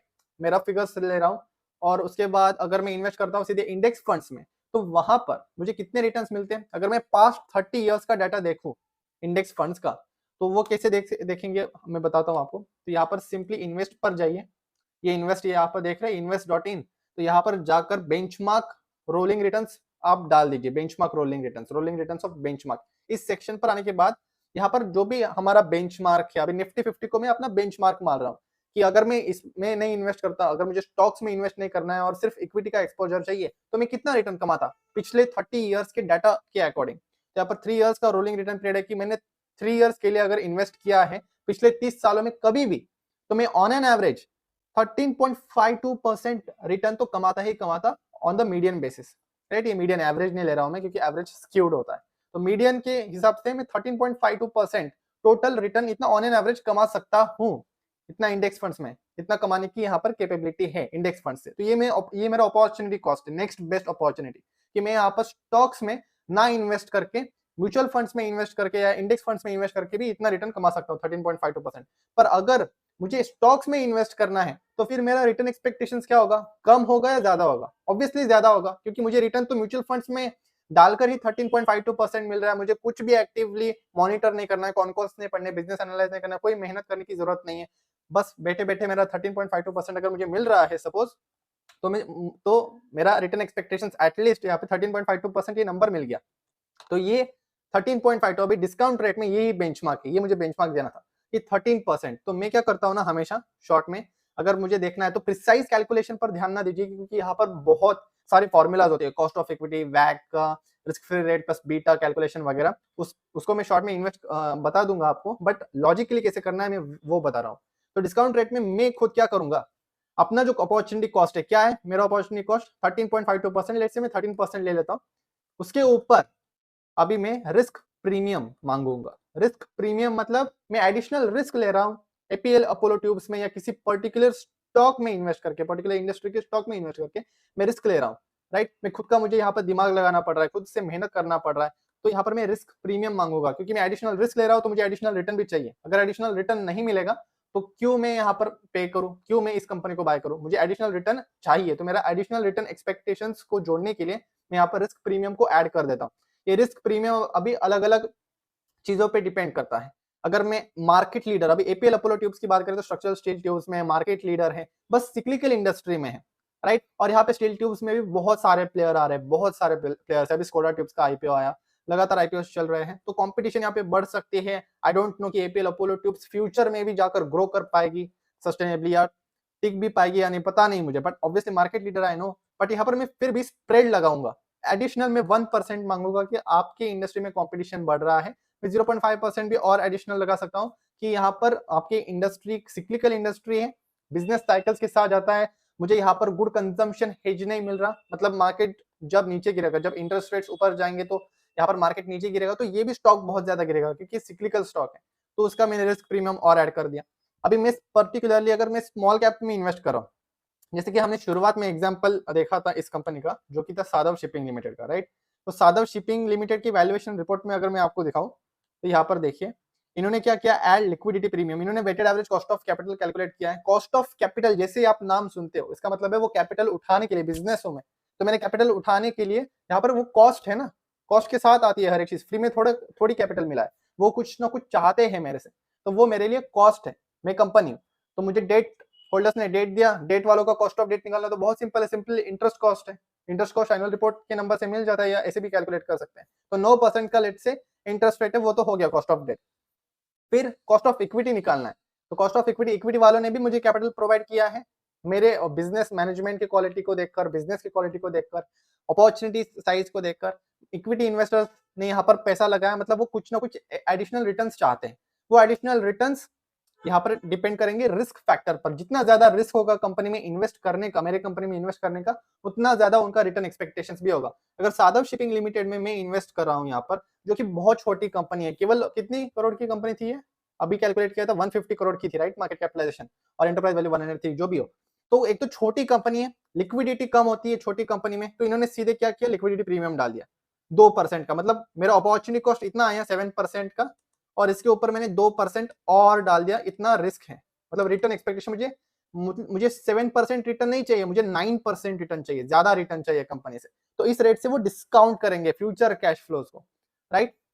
तो यही है, तो इस तरीके से हम लिक्विडिटी प्रीमियम एक्चुअली ऐड करते हैं, लिक्विडिटी प्रीमियम नहीं, रिस्क प्रीमियम ऐड करते हैं। अगर मैं और भी बुरी कंपनी में इन्वेस्ट कर रहा हूँ, लेट्स से, वैसे करूंगा नहीं ऑब्वियसली, बट एक ऐसी कंपनी है जो बहुत ज्यादा छोटी है, मतलब माइक्रो कैप है, जिसे विजय केडिया ये लोग इन्वेस्ट करते हैं, तो यहाँ पर 50 करोड़ की कंपनी, तो मैं साइज, तो इलिक्विडिटी का मैं 1% लगा दूंगा। वो कॉन कॉल्स भी नहीं करते, तो इन्फॉर्मेशन इनएफिशिएंसी है, इन्फॉर्मेशन नहीं शेयर करते, ट्रांसपेरेंसी नहीं है, तो उसका मैं एडिशनल 2% चार्ज कर दूंगा, लेट्स से।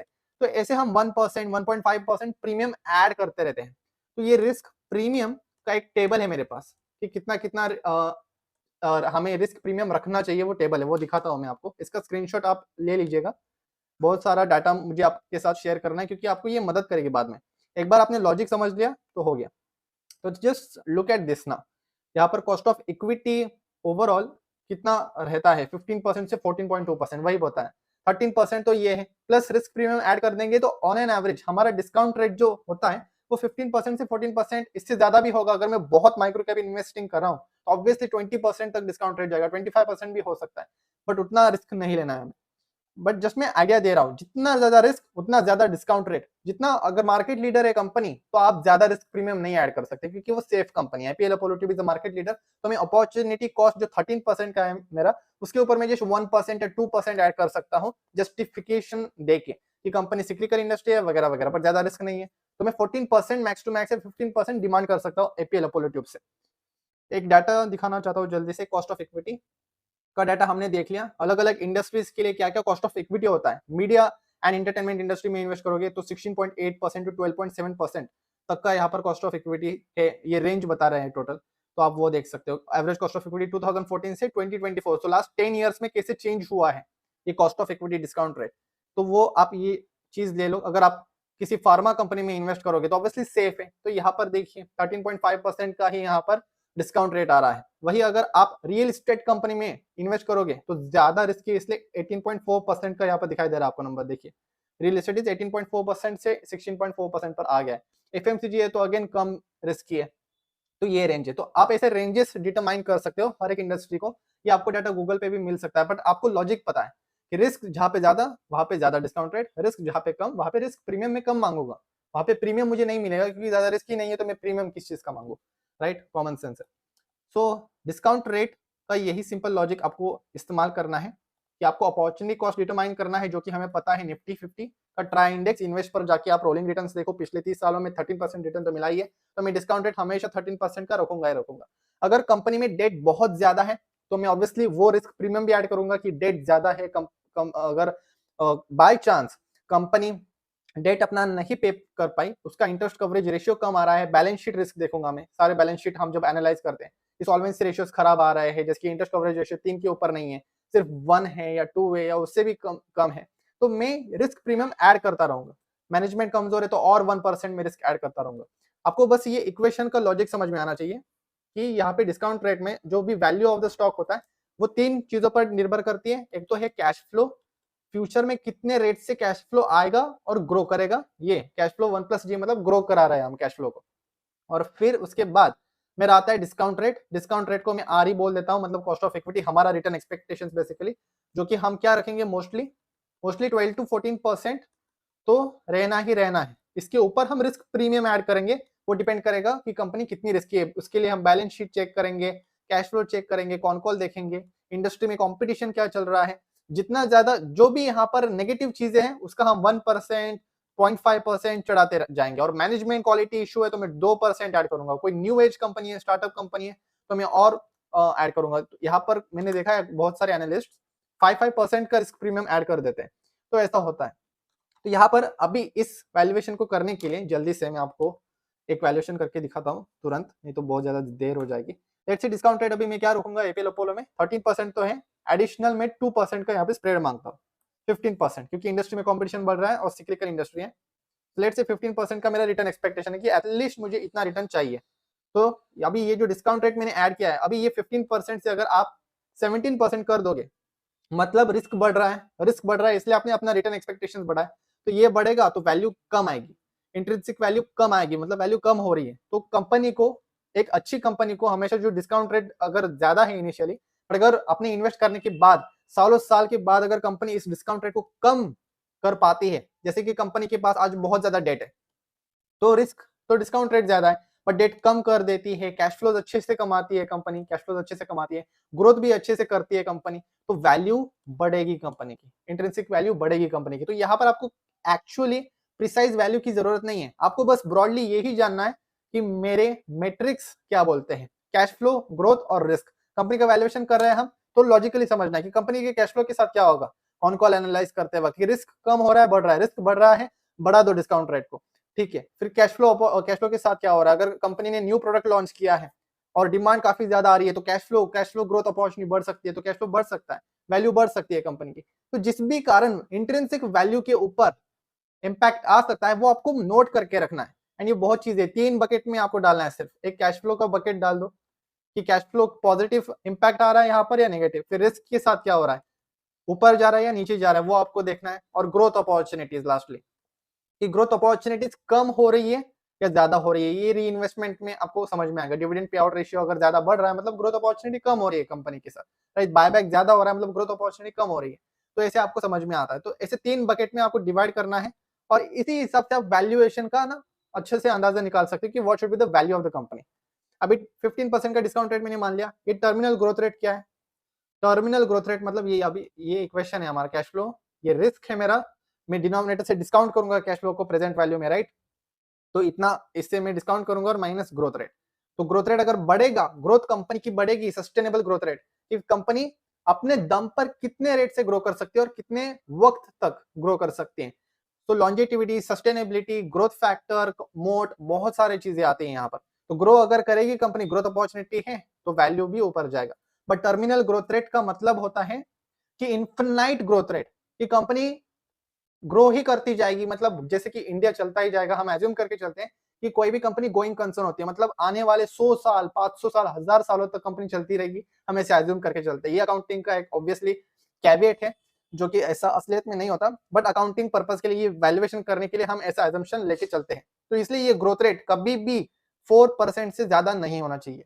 जिस रेट से ग्रो कर रहा है अपना वर्ल्ड पूरा, उसी रेट पर इसे लगा दो 4% पर ही, और तो आप कंजर्वेटिव रहोगे। आपको यहाँ पर कंजर्वेटिव रहना है। ज्यादा यहाँ पर ग्रोथ रेट अगर आप डालोगे तो वैल्यूएशन का सेंस नहीं बनेगा। Valuation is all about being conservative, right? Value कम आने दो, इंट्रिंसिक वैल्यू को कम आने दो। अगर मार्केट वैल्यू इंट्रिंसिक वैल्यू से भी कम है आपके कंजर्वेटिव होने के बावजूद भी, तो आपका मार्जिन ऑफ सेफ्टी ज्यादा है। तो आई होप आपको समझ में आ रही है मेरी बात। तो टर्मिनल ग्रोथ रेट मतलब इन्फिनाइट ग्रोथ रेट, कि ग्रोथ रेट होता ही रहेगा। असल में तो कंपनी 5 साल 10 साल में भी बैंकरप्ट हो सकती है, बट ये एजम्पशन है, इसलिए हम कम ग्रोथ रेट रख के चलते हैं।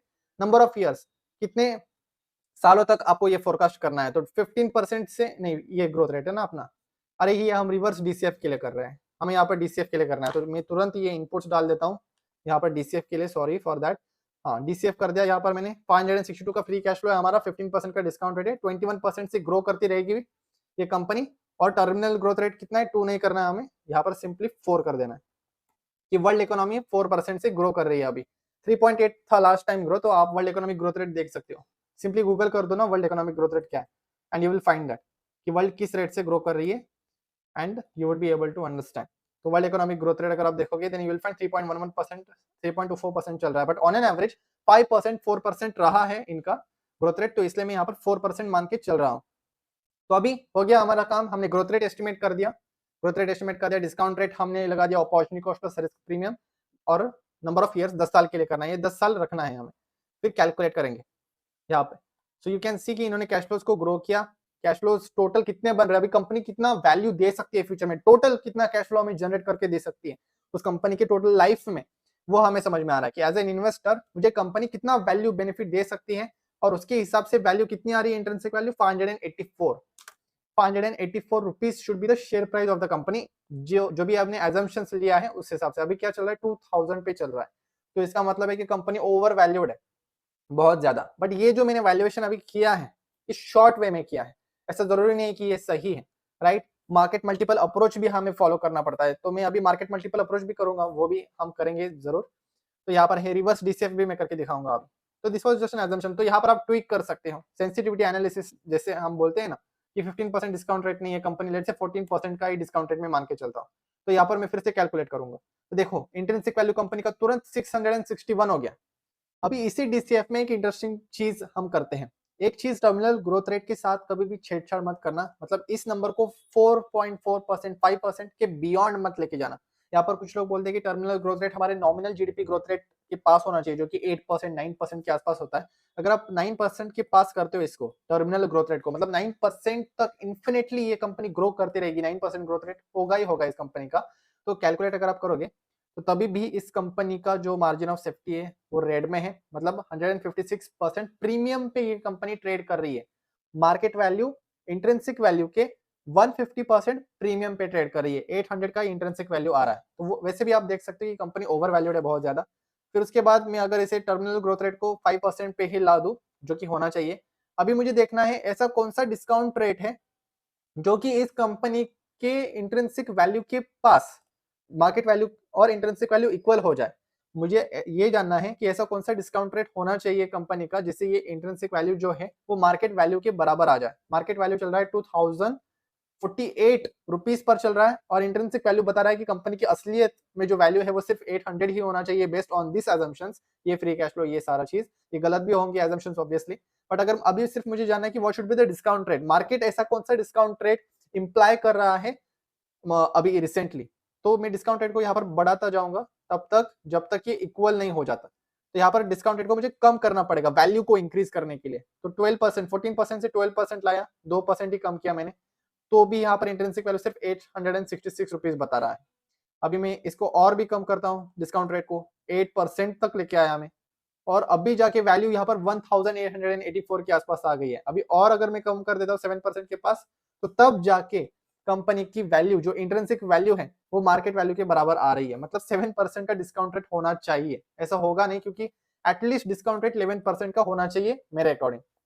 तो यहाँ पर अभी हम ग्रोथ रेट के लिए करते हैं कि ऐसा कौन सा ग्रोथ रेट होना चाहिए जिससे मेरा इंट्रिंसिक वैल्यू, जिससे मेरा ये जो इंट्रिंसिक वैल्यू वो 2000 के आसपास आ जाए। तो ग्रोथ रेट को बढ़ाना पड़ेगा जिससे ये इंट्रिंसिक वैल्यू बढ़ेगी, मेरी ये कैश फ्लोज की वैल्यू बढ़ेगी। तो ग्रोथ रेट को मैं बढ़ाता जाऊंगा यहाँ पर, लेट्स से 29% कर दिया 17% से। वैसे कंपनी क्रेडिट रेटिंग में भी बताया है इन्होंने, यहाँ पर एपीएल अपोलो के क्रेडिट रेटिंग में जाओगे तो यहाँ पर मीडियम टर्म में आरओसी जो है इनका, मीडियम टर्म मतलब 3 to 5 years तक आरओसी ये एक्सपेक्ट करते हैं कि दिस विल रिमेन एट 20%, मतलब रिटर्न ऑन कैपिटल एम्प्लॉयड 20% रह सकता है अगले कुछ सालों में भी।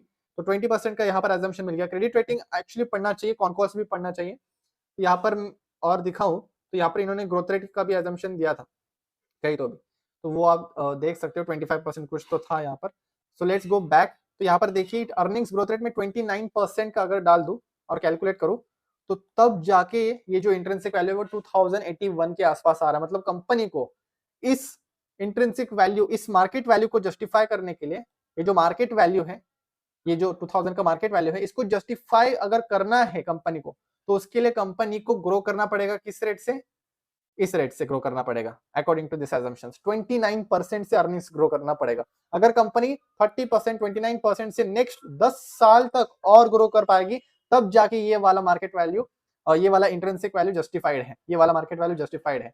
तो उसके लिए आपको चेक करना है फिर कॉनकॉल्स परफॉर्मेंस की रिसेंट क्वार्टर में क्या हुआ। जैसे ये रिसेंट क्वार्टरली रिजल्ट आता है और अगर ये रेट 20% ही है, सिर्फ 22% ही है, सिर्फ 29-30% से कम आ रहा है तो तुरंत मार्केट वैल्यू क्रैश हो जाएगी।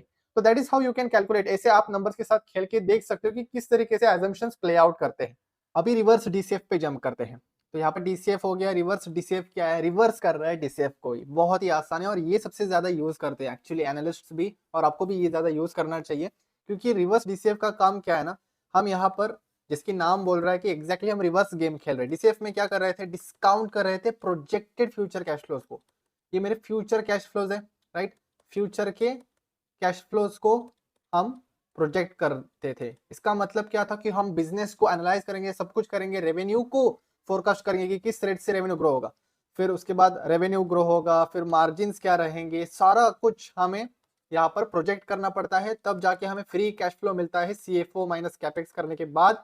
और फिर ये सारे प्रोजेक्टेड फ्यूचर कैश फ्लोज की कंपनी कितना ज्यादा वैल्यू जनरेट करके देगी फ्यूचर में, उसके हिसाब से आज के दिन का वैल्यू निकालते थे हम, राइट, कि फ्यूचर में कितना कमा के देगी उसके हिसाब से क्या वैल्यू बनता है, वो इंट्रिंसिक वैल्यू था।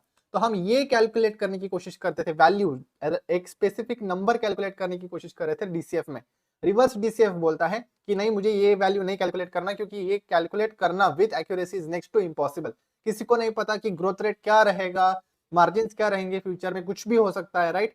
तो हम क्या करते हैं रिवर्स डीसीएफ में, रिवर्स डीसीएफ बोलता है that I will not project this value, rather I will keep this value as my market value. मैं मानूंगा कि मेरा मार्केट वैल्यू जो भी है कंपनी का, जो भी मार्केट में वैल्यू चल रहा है, तो यहाँ पर एपीएल अपोलो ट्यूब्स का वैल्यू क्या चल रहा था भाई, 2048। तो ये मार्केट ने जो वैल्यू डिटरमाइन किया है वो बिल्कुल सही है, ये सही है। बट अभी इस वैल्यू को जस्टिफाई करने के लिए, इस वैल्यू को, आज के वैल्यू को जस्टिफाई करने के लिए फ्यूचर के कैश फ्लोज किस रेट से ग्रो होने चाहिए वो हम कैलकुलेट करने की कोशिश करते हैं। फिर से एक बार, यहां पर हम फ्यूचर के कैश फ्लोज को प्रोजेक्ट नहीं कर रहे हैं, हम बस ये जानने की कोशिश करें कि करंट मार्केट वैल्यू जो है वो क्या ग्रोथ रेट एज्यूम करके चल रहा है, कि किस रेट से ग्रो करेगा। हम बैक कैलकुलेट करने वाले हैं यहाँ पर इस फॉर्मूला से, जो हमारा फॉर्मूला था जिसके ऊपर एक कंपनी की वैल्यू डिटरमाइन होती है, यहाँ पर मैं तुरंत यहाँ पर आपको लॉजिक समझाता हूँ कि कैश फ्लो, फ्यूचर का कैश फ्लो, इसको हम डिस्काउंट करते थे, राइट, तब जाके वैल्यू मिलती थी। अभी ये वैल्यू हमारे पास ऑलरेडी है, ये डाटा हम ले रहे हैं, मार्केट वैल्यू एज्यूम कर रहे हैं, और ये जो नोन वैल्यू है उसे यूज करके हम ये ग्रोथ बैक कैलकुलेट करने की कोशिश कर रहे हैं मोटा मोटा। ये वाला कि फ्यूचर कैश फ्लो किस रेट से ग्रो होगा, आगे जाके किस रेट से ग्रो होगा, ये हम पता लगाने की कोशिश कर रहे हैं। तो अभी हम रिवर्स डीसीएफ यूज करते हैं और समझने की कोशिश करते हैं कि क्या आता है इसका इम्प्लाइड ग्रोथ रेट, कि मार्केट किस रेट पर एपीएल अपोलो को एज्यूम करता है ग्रो करने का। तो यहाँ पर मैं क्या करता हूँ, अर्निंग्स आएगा यहाँ पर 562, वही फ्री कैश फ्लो का डाटा है, डिस्काउंट रेट वही 14%, अपॉर्चुनिटी कॉस्ट के ऊपर, अपॉर्चुनिटी कॉस्ट 13% का था, 13.5, उसके ऊपर मैंने 1-2% रिस्क प्रीमियम लगा दूंगा। फिर टर्मिनल ग्रोथ रेट 5% या 4%, 5% के बियॉन्ड ना जाना बिल्कुल भी। Terminal growth rate assume let से 5% इन्फ्लेशन के बराबर रहेगा, इतना इन्फिनाइट नंबर तक ग्रो करते रहेगा बिजनेस। और number of years 10 year terminal multiple, बस एक ही यहाँ पर इनपुट है जो आपको डालना है, एक ही एजम्पशन जो कि है टर्मिनल मल्टीपल का, मतलब टर्मिनल पीरियड पे आपका, टर्मिनल पीरियड का मतलब क्या होता है ना कि एंड, एक पीरियड पे टर्मिनेट हो रहा है, एंड हो रहा है, हम यहाँ पर एंड क्या कर रहे हैं, फोरकास्ट पीरियड को एंड कर रहे हैं। जो 10 ईयर्स है ना, हम 10 साल के लिए यहाँ पर फोरकास्ट करते थे, 1 2 3 ऐसे 10 टोटल 10 साल के कैश फ्लोज हम प्रोजेक्ट करते हैं, ऐसे एज्यूम करते हैं कि इस रेट से ये ग्रो करेगा, जी से ये ग्रो करेगा, और फिर यहां से भी ये तो ग्रो करता रहेगा ना। हम एज्यूम करते हैं कि कंपनी चलती ही जाएगी इनफाइनाइट नंबर ऑफ पीरियड तक, तो 10 के आगे भी तो साल है, 100 साल, 50 साल, 200 साल, कितना भी हो सकता है। तो इसके आगे किस रेट से ये ग्रो करेगा वो हम रखते हैं टर्मिनल ग्रोथ रेट, इसको ही टर्मिनल ग्रोथ रेट बोलते हैं कि एक बार टर्मिनेट होने के बाद फिर इनफाइनाइट नंबर ऑफ ईयर्स के लिए ये कितने रेट से ग्रो कर सकता है। इसे ही हम एज्यूम करते हैं कि वर्ल्ड इकोनॉमी का जो ग्रोथ रेट है उससे ये ग्रो करता रहेगा, या जो इन्फ्लेशन चल रहा है वो भी हम मान सकते हैं, but world economic B conservative है, क्योंकि किसी को नहीं पता कि क्या ग्रोथ रेट रहेगा, कितना सालों तक ये कंपनी जिंदा रहेगी, क्योंकि ऑब्वियसली प्रैक्टिकल नहीं है ये चीज सोचना भी। तो यहाँ पर हमारा काम है जो ये 10 साल का जो ग्रोथ रेट है इसको समझना कि 10 साल में क्या ग्रोथ रेट आ सकता है, क्या इंप्लाइड ग्रोथ रेट है, तो वो देखेंगे। और टर्मिनल मल्टीपल में क्या हो रहा है, यहाँ पर हम टर्मिनल वैल्यू ढूंढते थे।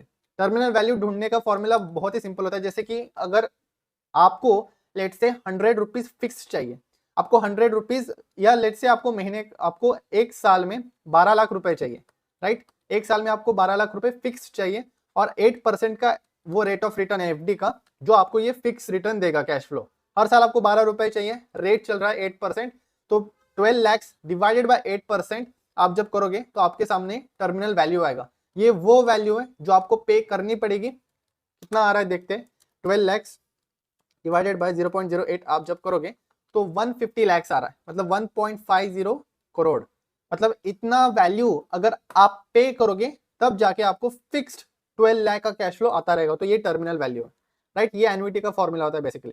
अभी टर्मिनल वैल्यू को ऐसे फाइंड आउट करने के बजाय हम यहाँ पर मल्टीपल के बेसिस पे फाइंड आउट कर रहे हैं कि आखिर में मैं मानता हूं कि अभी मल्टीपल 101 का चल रहा है, मतलब ये जो फ्री कैश फ्लो है 562, इसको मार्केट 101 का मल्टीपल दे रही है, 562 करोड़ इंटू 101, तब जाके यहाँ पर आपको मार्केट कैपिटलाइजेशन दिखाई देगा, जो कि 56,700 करोड़ के आसपास एपीएल अपोलो का मार्केट कैप चल रहा है, कि इतना वैल्यू दे रही है कंपनी, 56,700 करोड़ का वैल्यू चल रहा है एपीएल अपोलो का, राइट, जो कि 101 टाइम्स ज्यादा है फ्री कैश फ्लो के अर्निंग से, राइट, इतने मल्टीपल पे ट्रेड कर रहा है।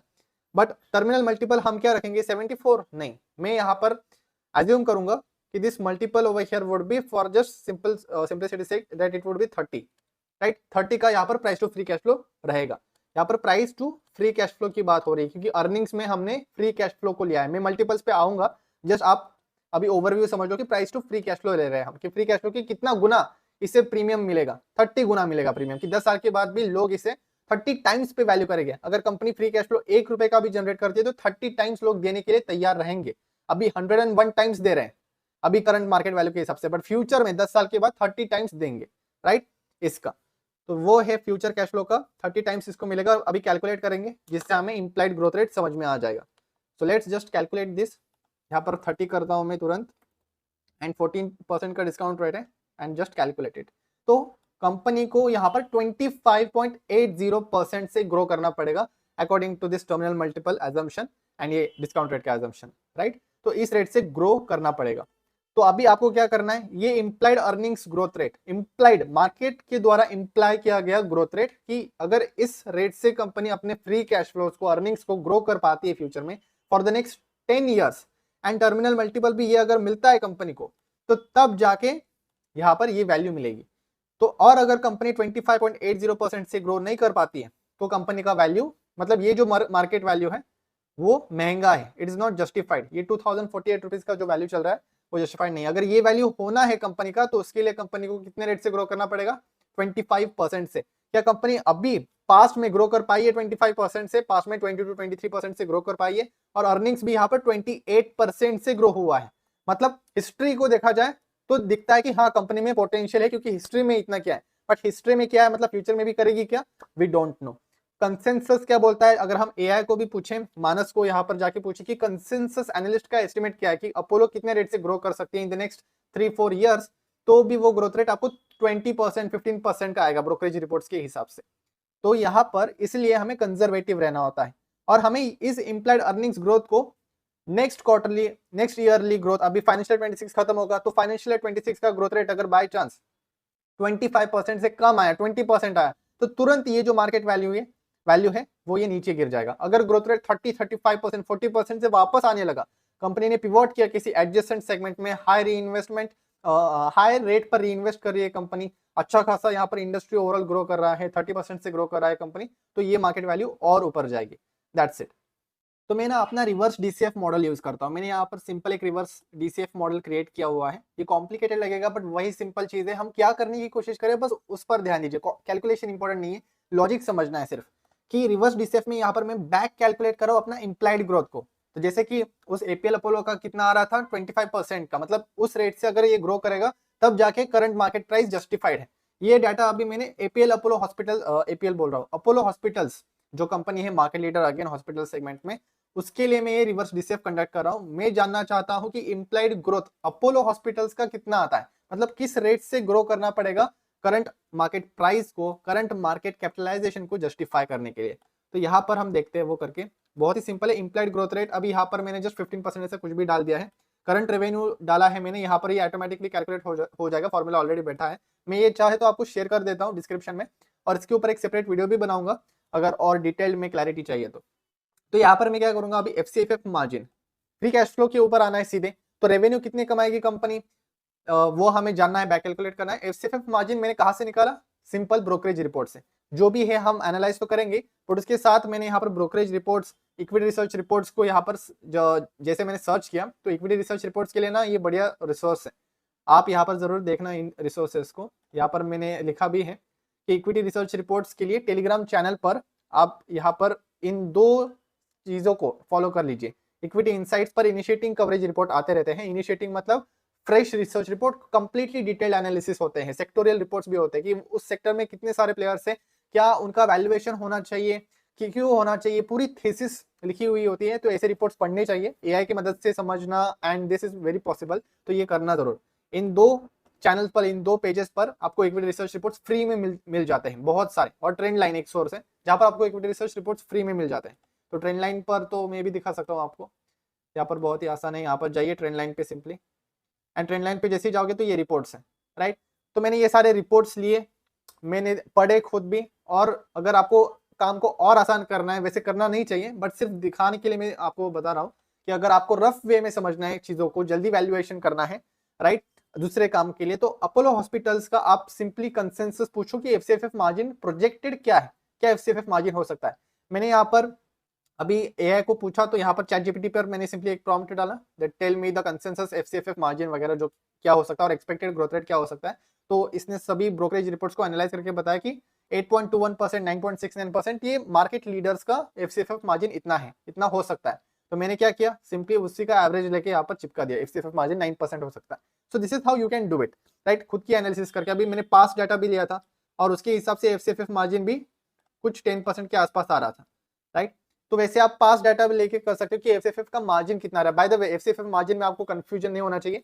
रेवेन्यू अगर 100 रुपए का मैं कमा रहा हूँ और मेरा फ्री कैश फ्लो मार्जिन है 9% का, इसका मतलब है कि हर 100 रुपए के इंक्रीमेंटल सेल्स के ऊपर मैं 9 रुपए का फ्री कैश फ्लो जनरेट कर रहा हूँ, वही है। तो 15% से मैं यहाँ पर रेवेन्यू को अगर ग्रो कर रहा हूँ तो इस 15% के रेवेन्यू ग्रोथ के ऊपर मैं कितना फ्री कैश फ्लो जनरेट कर रहा हूँ 2256 करोड़ का। ऐसे मैंने 10 साल के लिए डाटा ले लिया, फिर उन कैश फ्लोज को डिस्काउंट कर लिया, ये फॉर्मूला है ऑलरेडी। और यहाँ पर वैक मैंने 10% का लिया है, डिस्काउंट रेट। वैक मतलब weighted average cost of capital, cost of debt plus cost of equity का जो वेटेड एवरेज है वो यहाँ पर 10% का लिया है। इसको भी कैलकुलेट करने के बहुत सारे तरीके होते हैं, बट अभी शॉर्ट वे में मैं आपको बता देता हूँ कि मैंने क्या किया। मैंने यहाँ पर सिंपली इसी डाटा लिस्ट से यहाँ पर कॉस्ट ऑफ इक्विटी का डाटा उठाया कि फार्मास्यूटिकल्स और life sciences basically health care space में क्या कॉस्ट ऑफ इक्विटी है।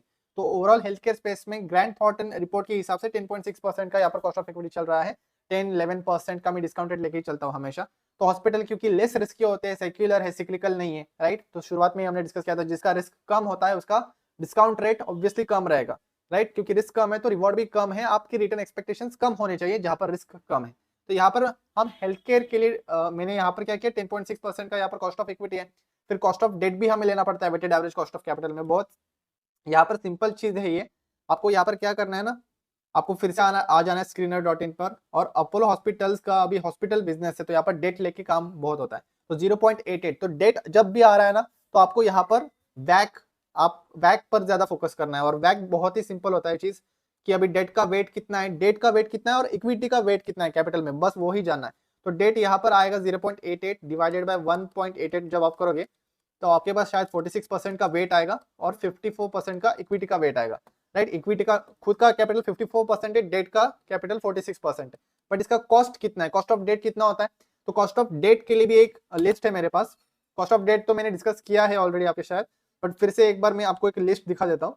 तो यहाँ पर देखिए फिम्डा का एक मैट्रिक्स होता है। फिम्डा मतलब हमारा fix income money derivative association of India, ये ऑफिशियल पेज है जहां पर रेटिंग्स, क्रेडिट रेटिंग्स के हिसाब से यहाँ पर स्प्रेड्स दिए जाते हैं। जब भी बैंक को लोन देना है, कंपनीज को, कॉर्पोरेट्स को, अभी अपोलो हॉस्पिटल बहुत ही बड़ी कंपनी है और इसकी क्रेडिट रेटिंग को अगर हम देखें, क्रेडिट रेटिंग रिपोर्ट को अगर हम ओपन करें तो अपोलो हॉस्पिटल्स की क्रेडिट रेटिंग रिपोर्ट को हम यहाँ से देख सकते हैं। डॉक्यूमेंट्स पे जाएंगे और लेटेस्ट रेटिंग्स अपडेट देखेंगे और यहाँ पे देखिए rating outlook revise to positive, और ये कब का है, जनवरी 27, अभी का है, बहुत ही रिसेंट है।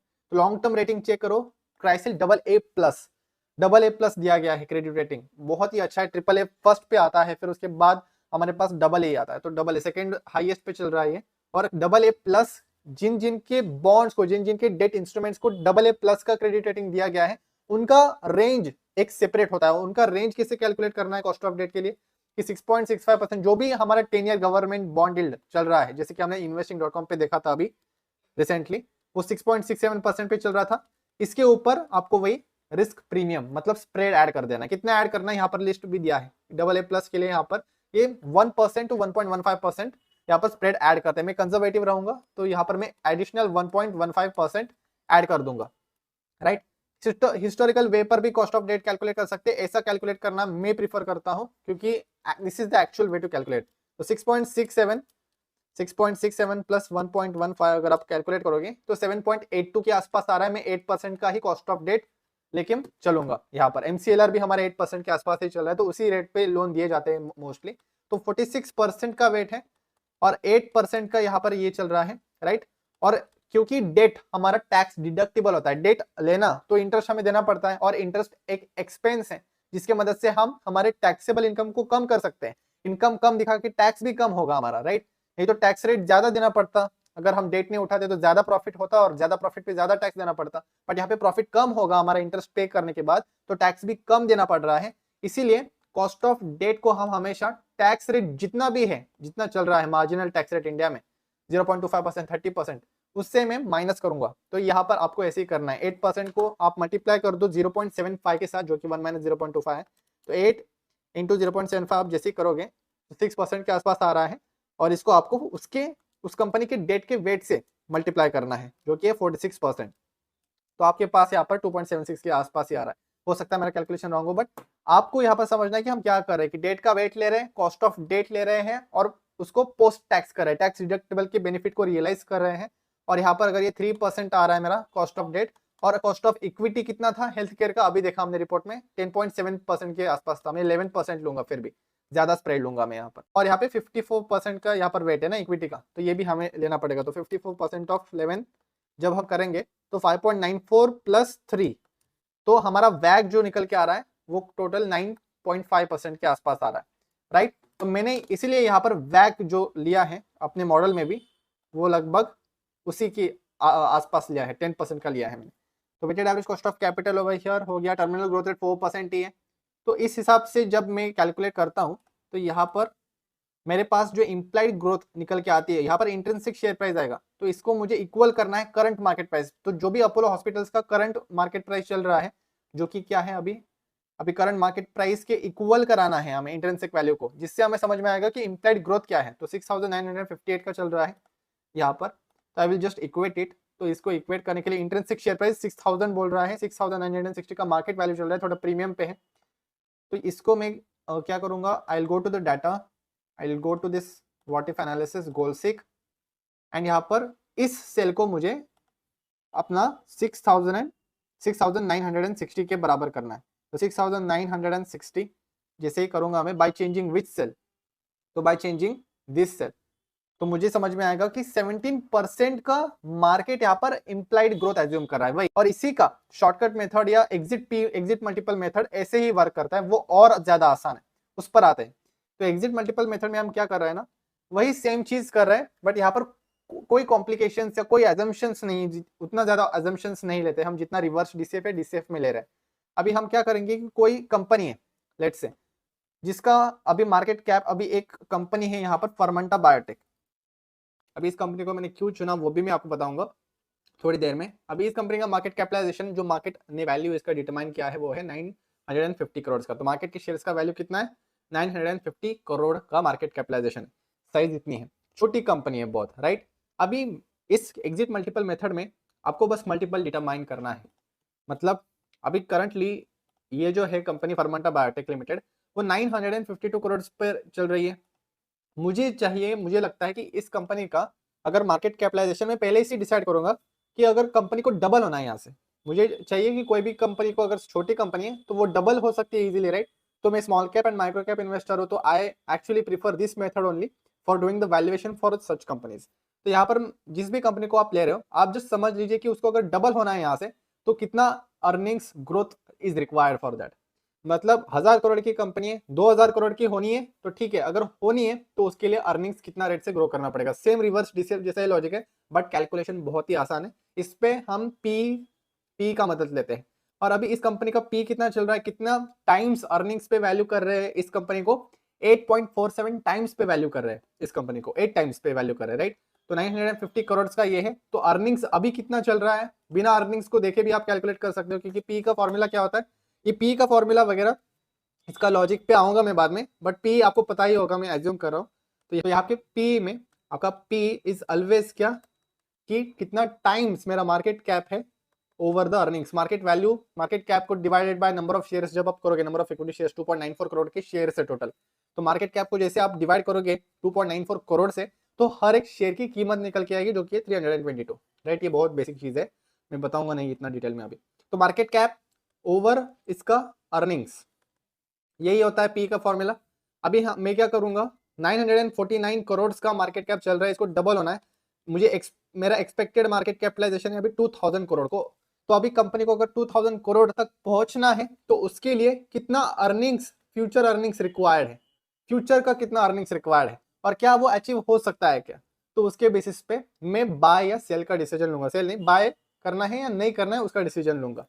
तो मार्केट कैपिटलाइजेशन हमारे पास है 2000 करोड़, राइट।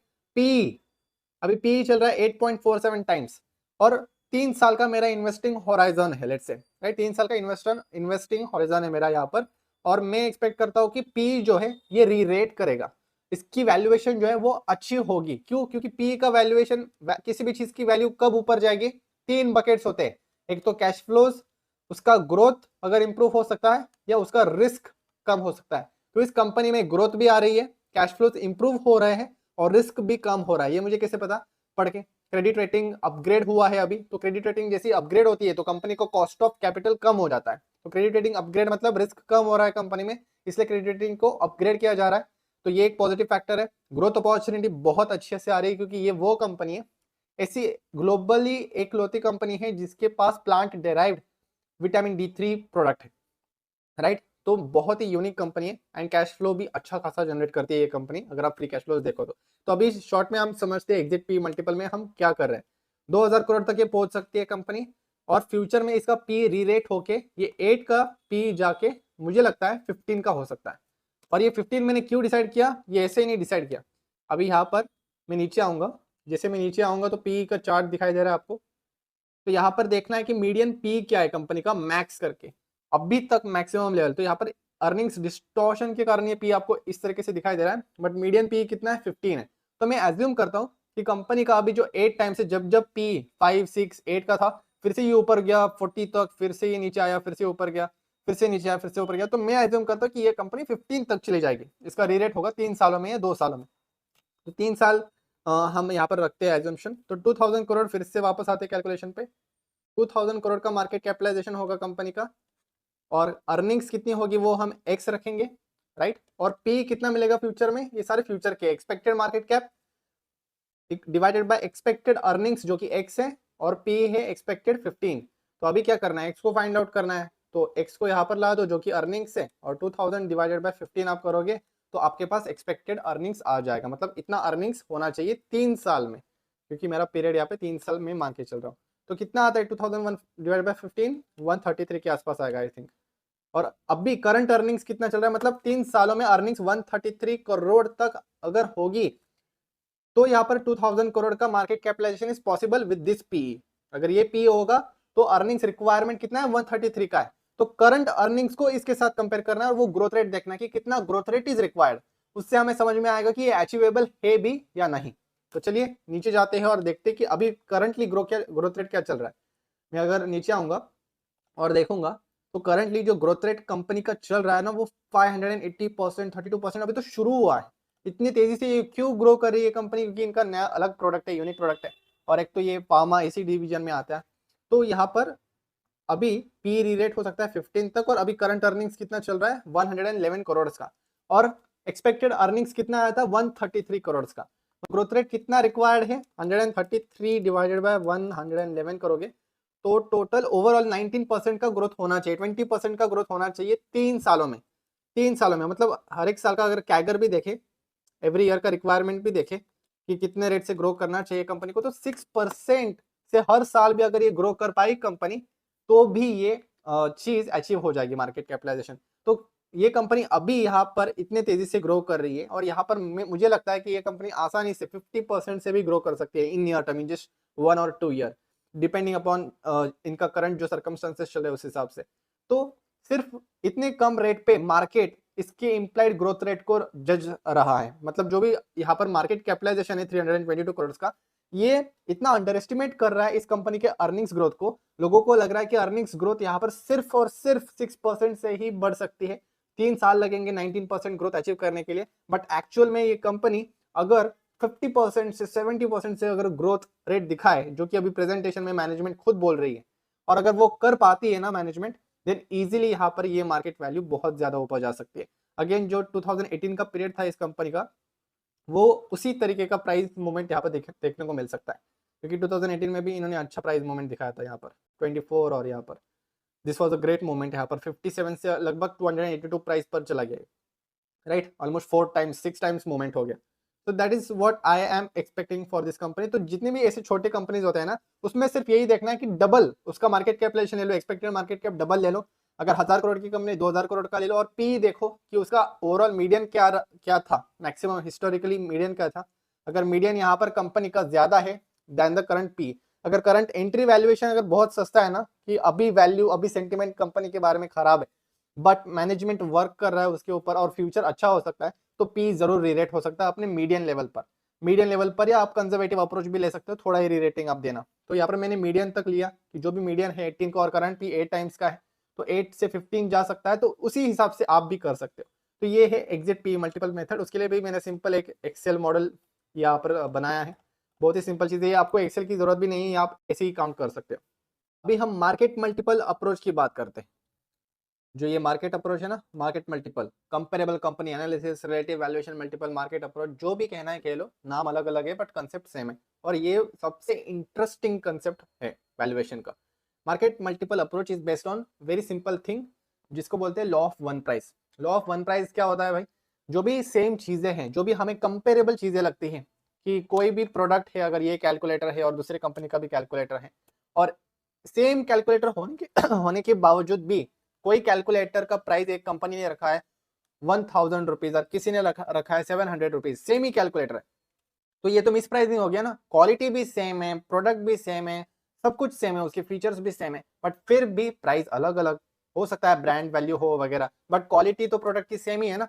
तो ये मिस प्राइसिंग को ही हम, ये मिस प्राइसिंग के आधार पर ही ये मार्केट अप्रोच या मल्टीपल अप्रोच बनाए गए हैं, जहां पर हम जो प्राइस हम पे करेंगे, जो न्यूमरेटर होता है ना, यहाँ पर सिंपल रेशियो होता है कि हम क्या प्राइस पे करने वाले हैं और किस लिए पे कर रहे हैं, कुछ वैल्यू के लिए।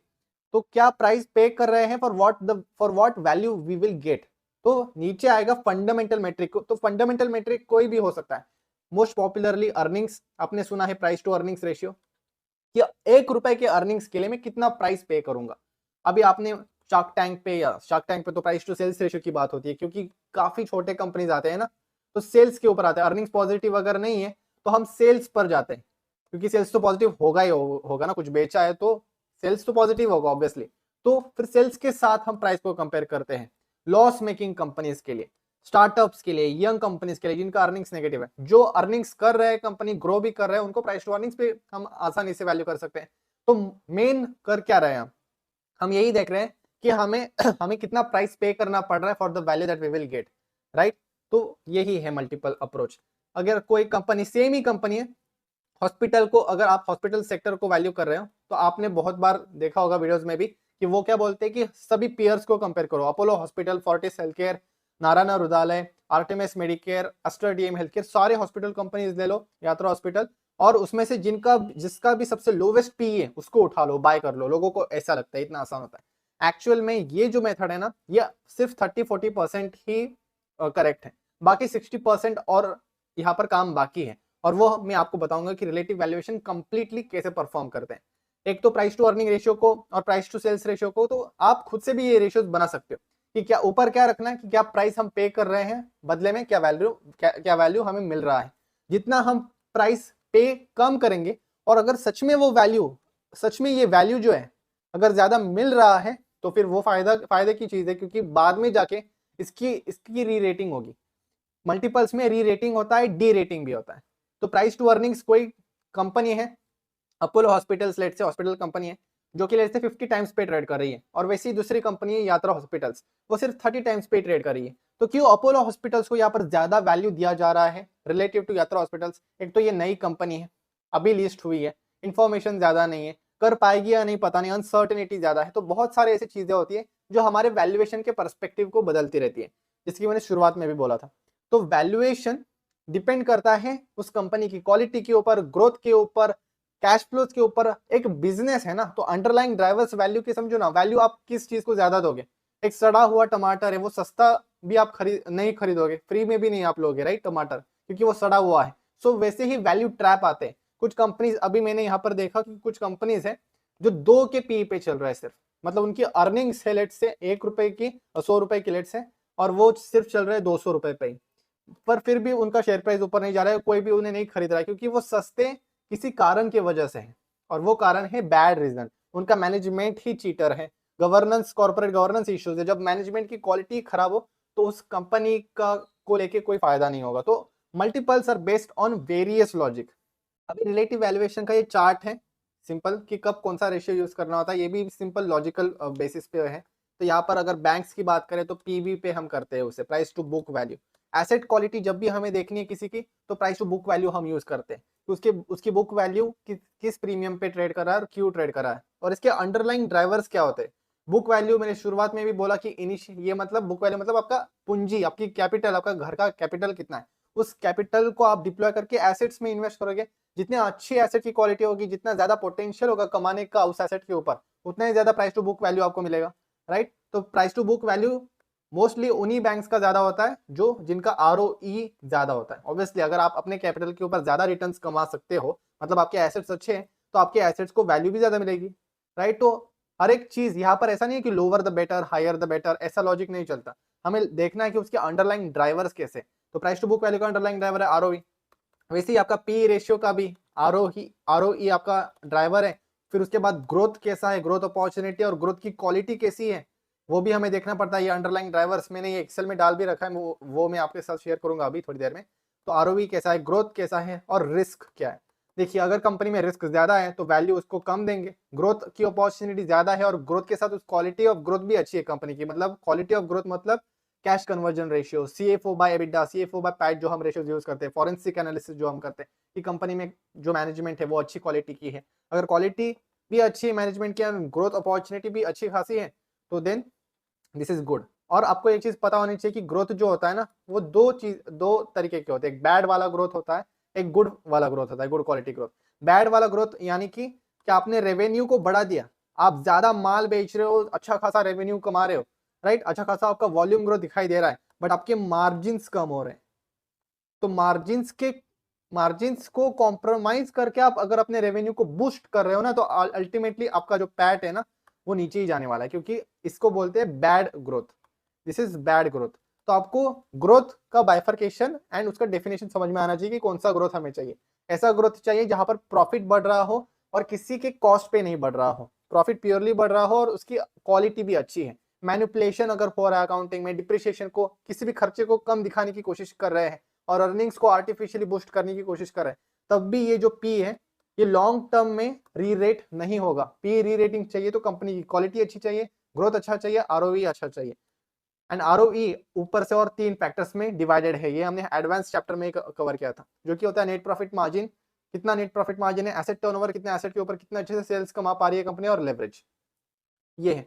फिर EV by sales, EV by sales, EV by EBITDA, ये क्या है, एंटरप्राइज वैल्यू। अगेन न्यूमरेटर में हमेशा पेमेंट वाला आता है कि कितना पे कर रहे हैं हम, कितना एक्वायर करने के लिए कितनी वैल्यू देनी पड़ेगी कंपनी को, और उसके बदले में कंपनी की कोर ऑपरेशन लेवल पे कितना एबिटा कमा पा रही है।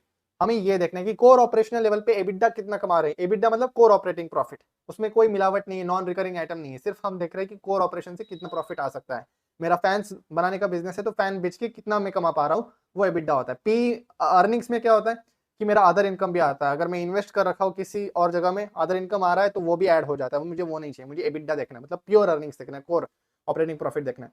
तो हम ईवी बाय एबिटा यूज करते हैं, और ईवी बाय एबिटा हम एसेट हेवी कंपनीज के लिए यूज करते हैं, क्योंकि एबिटा ले रहे हैं ना हम डिप्रिसिएशन और इंटरेस्ट के पहले ले रहे हैं। अगर बहुत ज्यादा कैपेक्स करी है कंपनी और डेट लेके कर रही है कंपनी, कैपिटल स्ट्रक्चर यहाँ पर चेंज हुआ है, बहुत ज्यादा चेंज हो सकता है फ्यूचर में, तो हम ईवी बाय एबिटा रेशियो को ही यूज करते हैं, क्योंकि फ्यूचर में अगर डेट लेने वाली है कंपनी तो उससे आपका अर्निंग्स जो है वो कम आएगा, राइट।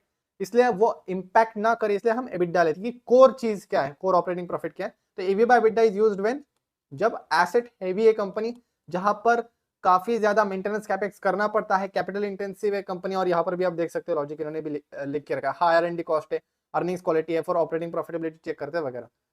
तो ये पूरा चार्ट है, इसका आप स्क्रीनशॉट ले सकते हो, आप खुद भी गूगल पर सर्च कर सकते हो रिलेटिव वैल्यूएशन कब कब यूज करना चाहिए। आपके पास स्टडी मटेरियल रिसोर्सेस में बताता हूँ, CFI एक बढ़िया रिसोर्स है, राइट। फिर एक वीडियो था वैल्यूएशन के ऊपर, यहाँ पर वाइज ऑन वेल्थ पर, रामदेव अग्रवाल जी का ये वीडियो है, Motilal Oswal wealth creation study पे यहाँ पे वीडियो बनाया था, DCF मेथड और कौन से चीजें होती है जो इंपैक्ट करती है वैल्यू को, ये भी वीडियो आप देख सकते हो। ये बहुत अच्छी स्टडी मटेरियल है एक्चुअली, आपको वैल्यूएशन को स्टडी करना है। और अशोक दामोदरन जी के चैनल को भी आप फॉलो कर सकते हो, he is the God father of the valuation. एक बहुत ही इंटरेस्टिंग और इंपॉर्टेंट चीज पी के बारे में ये है कि आप बेंचमार्क फिगर आपको यहाँ पर हमेशा दिमाग में रखना है। वो बेंचमार्क फिगर कैसे क्रिएट करें कि पी एक्चुअल में कितना होना चाहिए, ये कैसे पता करें। इसका कोई आइसोलेट मतलब नंबर नहीं है कि इतना ही होना चाहिए, मतलब उस पे आपको फुल भरोसा नहीं करना है, क्योंकि पी री रेट होता है, डी रेट होता है। बट आप ना एक सिंपल लॉजिक यूज करिए कि एक फिक्स इनकम पे, फिक्स इनकम बॉन्ड पे हमें रिस्क फ्री रेट पे कितना पी चल रहा है। जैसे कि 100 रुपीज अगर हम इन्वेस्ट करें एक गिल्ट फंड में या गवर्नमेंट बॉन्ड पे, तो हमें यहाँ पर या FD में भी अगर आप इन्वेस्ट कर दोगे तो फिक्स रिटर्न हमें 8% का मिल रहा है, फिक्स्ड मिल रहा है, और ये इज क्लोज टू गारंटी, ये गारंटी है। 5 लाख तक का डिपॉजिट आपको तो फ्री ये होता है, फ्री बोल रहा हूँ, आपका सेफ होता है, 100% सेफ होता है। तो यहाँ पर हमें 100 रुपीज डाल के इन्वेस्ट करके मुझे 8 रुपीज तो फ्री में ही मिल रहा है, राइट, 8% के रेट पे। तो इसका पी क्या है, इस फिक्स्ड इंस्ट्रूमेंट का पी क्या है, एक बार चेक करना, बताना मुझे कितना है। 100 डिवाइडेड बाई 8 करिए, तो हम यहाँ पर पे कितना कर रहे हैं, 12.5 टाइम्स पे कर रहे हैं। 8 रुपीज के अर्निंग्स के लिए, हम 8 रुपीज की फिक्स्ड अर्निंग्स के लिए, सर्टेनिटी है, पूरी सर्टेनिटी है, इसलिए पी यहाँ पर कितना आ रहा है, 12.5 के आ रहा है। मतलब 12.5 या 13 पी ले लो इतना, ये बेंचमार्क फिगर हो गया। अगर इसके नीचे आपको कोई ऐसी कंपनी मिलती है जिसका सर्टेनिटी अच्छी है, मतलब कि फ्यूचर में ये होना ही होना है, कंपनी करेगी ही करेगी, इतना ज्यादा श्योरिटी है, वो आपको कॉन कॉल्स प्रेजेंटेशंस पढ़ के समझ में आएगा। सर्टेनिटी अच्छी है, ग्रोथ होगा ही कंपनी का, ग्रोथ भी होने वाला है कंपनी का, रिस्क कम हो रहा है कंपनी का क्योंकि लेवरेज वो कम कर रही है, सारी चीजें अच्छी है, और उस कंपनी का एंट्री वैल्यूएशन आज के दिन का पी 8 टाइम्स से या लोअर देन 12 टाइम्स या लोअर देन 15 टाइम्स भी अगर लोअर है तो वो एक काफी अच्छा बेट हो सकता है। It's worth it to look at that. अगर 15 से ज्यादा भी, अगर इससे भी ज्यादा अगर पी है तो भी चलता है, क्यों? क्योंकि अगर वहां पर आपने देखा होगा बहुत सारे ऐसे कंपनीज है, V2 retail, V mart retail, Aditya Vision, जो ये रिटेल कंपनीज है ये काफी अच्छे से भाग गए, क्योंकि हाई पी जब है, जैसे कि 30 का पी अगर है, बट अगर ग्रोथ रेट कंपनी दिखा रही है 40% का, तो आपका पेग रेशियो फिर भी लेस देन 1 का आता है। आपने सुना होगा पेग के बारे में कि हम पी को क्या करते हैं, जो वैल्यूएशन है, पी वैल्यूएशन जो है सेंटिमेंट को, उसको हम ग्रोथ रेट से डिवाइड करते हैं। अगर कंपनी का growth rate is high, very high, तो high P is justifiable, high P is justifiable, तो पी का जस्टिफिकेशन यहां पर हम करते हैं ग्रोथ रेट के साथ। बट माइंड यू, ये ग्रोथ रेट जो है ये गुड क्वालिटी ग्रोथ रेट होना चाहिए, अभी हमने डिस्कस किया गुड क्वालिटी ग्रोथ रेट होना चाहिए। वैसे ही अलग जो दूसरे रेशियोज है हमारे, प्राइस टू सेल्स रेशियो, अगर किसी कंपनी का प्राइस टू सेल्स भी बहुत ज्यादा है तो आपको ओवर वैल्यूड नहीं मान लेना, वो प्राइस टू सेल्स ज्यादा क्यों है उसके पीछे का रीजन जाना है, वाई, और उसके पीछे का रीजन होता है आपका नेट प्रॉफिट मार्जिन। जो प्राइस टू सेल्स रेशियो उसका अंडरलाइंग ड्राइवर क्या है, नेट प्रॉफिट मार्जिन। अगर नेट प्रॉफिट मार्जिन कंपनी का हर 100 रुपए पे कंपनी अगर 20 रुपए कमा पा रही है, मतलब 20% रिटेन कर पा रही है, 20% सीधे जेब में जा रहा है कंपनी का सारे खर्चे हटा के, तो और बाकी कंपनी उसी इंडस्ट्री में नेट प्रॉफिट मार्जिन उनका लेट से है 10%, 13%, और एक कंपनी का 20% है, तो जिस कंपनी का नेट प्रॉफिट मार्जिन सबसे ज्यादा है उस कंपनी का प्राइस टू सेल्स रेशियो भी ज्यादा होगा ही, क्योंकि उस कंपनी के सेल्स को ज्यादा वैल्यू किया जाएगा, क्योंकि हर इंक्रीमेंटल सेल पे वो ज्यादा प्रॉफिट कमा पा रहा है, राइट। तो पर्टिकुलर मेट्रिक को ज्यादा क्यों वैल्यू दिया जा रहा है ना, वो उसके अंडरलाइंग ड्राइवर पर डिपेंड करता है। और इसमें अगर मिस प्राइसिंग हो, काफी रेयरली होता है कि किसी कंपनी का नेट प्रॉफिट मार्जिन अच्छा है और प्राइस टू सेल्स रेशियो फिर भी लोग उस सेल्स को वैल्यू नहीं दे रहे हैं अच्छे से, फिर भी वो डिस्काउंट पे ही ट्रेड कर रहा है, तो वो एक अच्छा बेट हो सकता है उस हिसाब से, अगर अंडरलाइंग ड्राइवर और वैल्यूएशन के रेशियोज में मिस प्राइसिंग, मिस आपको कुछ भी दिखाई दे रहा है तो। और वैसे ही आप खुद ईवी बाय एबिडा, इसके भी अंडरलाइंग अंडरलाइंग ड्राइवर्स आप ढूंढ सकते हो कि कब किस कंपनी के एबिडा को ज्यादा वैल्यू दिया जाएगा।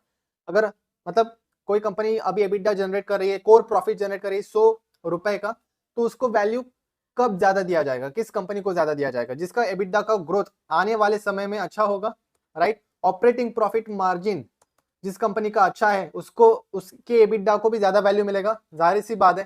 तो सिंपल आपको थोड़ा सोचना है कि कब किस मेट्रिक को ज्यादा वैल्यू दिया जाएगा, राइट। अगर टमाटर को वैल्यू करना है, वेजिटेबल्स को, फ्रूट्स को हम वैल्यू करते हैं तो क्वालिटी के बेसिस पे करते हैं ना, वैसे ही इसकी क्वालिटी को हमें समझना है, इसकी ग्रोथ पोटेंशियल को समझना है कि कोर प्रॉफिट की ग्रोथ कितना हो सकता है फ्यूचर में, और उसकी क्वालिटी क्या हो सकती है, मार्जिन कैसे वगैरह चेक करना है, और फिर हमें फाइनल डिसीजन लेना है कि क्या सच में ये कंपनी अंडर वैल्यूड है या ओवर वैल्यूड है। अभी मैं एक्सेल पर आपको लेकर चलता हूँ, और मेरा ये रिलेटिव वैल्यूएशन का पूरा फ्रेमवर्क यहाँ पर देख सकते हो। यहाँ पर हॉस्पिटल कंपनी सारे के सारे मैंने लिस्ट आउट किए हैं, उनका पी यहाँ पर मैंने लिस्ट किया है। अभी मोस्टली लोग क्या करते हैं, सबसे कम वाला पी देखते हैं और चलो बाय करते हैं, यथार्थ हॉस्पिटल का काम दिखाई दे रहा है। एक्चुअल में यहाँ पर Yatharth is a good bet for me, right, good bet है। बट कैसे समझ में हम ये कैसे समझे कि जो लो पी है वो सच में अच्छा है या नहीं, क्योंकि low P is not always good, मैंने अभी डिस्कस किया था। लो पी अगर कंपनी के अंडरलाइंग ड्राइवर्स के बुरा होने के कारण है, then that is not good. If the company is low P is because of some underlying fundamental issue with the company, then it is not good. But low P तब अच्छा रहेगा जब अंडरलाइंग ड्राइवर्स अच्छे हैं, growth भी है, risk भी कम हो रहा है, सब कुछ अच्छा है, पीयर्स के जैसे ही परफॉर्म कर रहा है, बट फिर भी उसे कम वैल्यू दी जा रही है, उसका कोई सेंस नहीं बनता, तो तब जाके उस कंपनी पर आप बेट मार सकते हो। तो यथार्थ हॉस्पिटल में यहाँ पर देखिए क्वार्टरली सेल्स ग्रोथ अच्छा है, प्रॉफिट ग्रोथ भी बराबर है, इनमें टॉप 30% में आता है इनका growth rate, net profit margin भी अच्छा है, अबव एवरेज है, एसेट टर्नओवर में ये पीछे है कंपनी यथार्थ hospital, but cash conversion quality में भी थोड़ा पीछे है, बट अच्छा ये 84% का यहाँ पर है इनका, और फैक्टर स्कोर मेरे हिसाब से 8 आ रहा है यहाँ पर। तो मैंने अंडरलाइंग ड्राइवर्स को चेक किया कि आरओई क्या है कंपनी का, तो आरओई भी कम है, बट ग्रोथ रेट यहाँ पर अच्छा खासा है, और सबसे मेन मेरे लिए कारण यथार्थ हॉस्पिटल को चूज करने का ये है कि मैंने क्या किया कि फ्यूचर ग्रोथ कितना हो सकती है, क्योंकि फॉरवर्ड पे आपने सुना होगा, मैं फॉरवर्ड पे से भी ज्यादा फॉरवर्ड पेग पे फोकस करता हूँ कि फॉरवर्ड पेग अगर कम आ रहा है, आज के पेग से डिफरेंस बहुत ज्यादा है और पियर्स के मुकाबले भी वो सबसे ज्यादा कम है। जैसे कि फॉरवर्ड पेग देखिए सबसे कम किसका है, यथार्थ का है।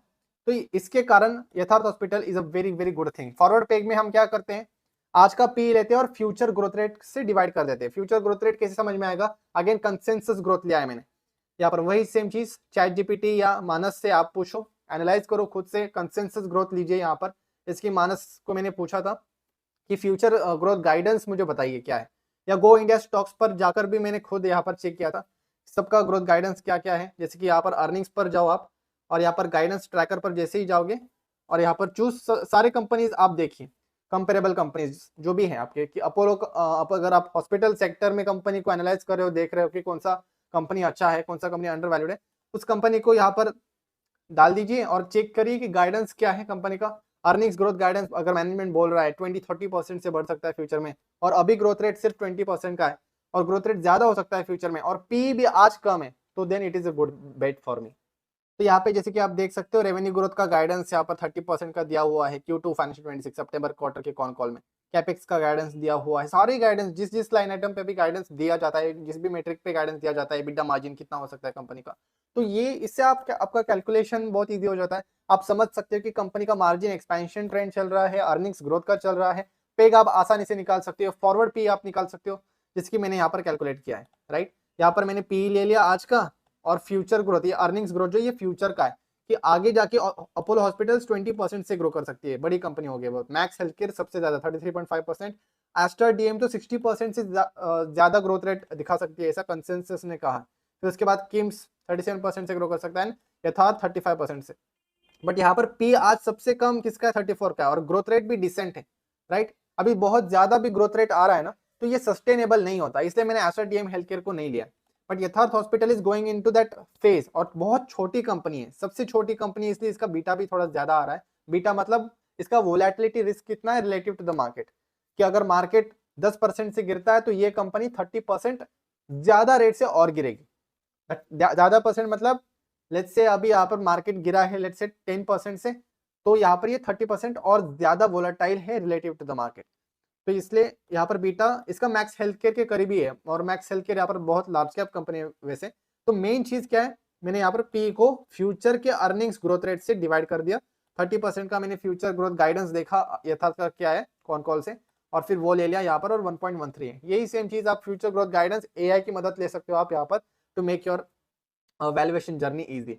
और यहाँ पे डिस्काउंट पे ट्रेड कर रहा है ये सारे रेशियोज में। ईवी बाय एबिटा भी यथार्थ का सबसे ज्यादा कम है, ऑपरेटिंग प्रॉफिट मार्जिन अच्छे खासे है कंपनी के, आरओसी आरओआईसी भी ठीक ठाक है कंपनी का, एंड यहाँ पे इंटरेस्ट कवरेज रेशियो भी सबसे ज्यादा है, क्योंकि डेट ही नहीं है, यथार्थ हॉस्पिटल में डेट ही नहीं है, सब कुछ अच्छा है। ग्रोथ गाइडेंस भी आगे जाके ग्रोथ भी अच्छा होने वाला है, और उसके बावजूद भी पी कम है और मल्टीपल्स रेशियोज वैल्यूएशन कम दिया जा रहा है, इसलिए दिस आई फील्स। और इसलिए यथार्थ हॉस्पिटल में आप सुपरस्टार इन्वेस्टर्स का एंट्री भी देखोगे, आशीष कौशल जी और मुकुल अग्रवाल जी और केडिया जी, दो सारे के सारे, मतलब most of the superstar investors have invested into this company.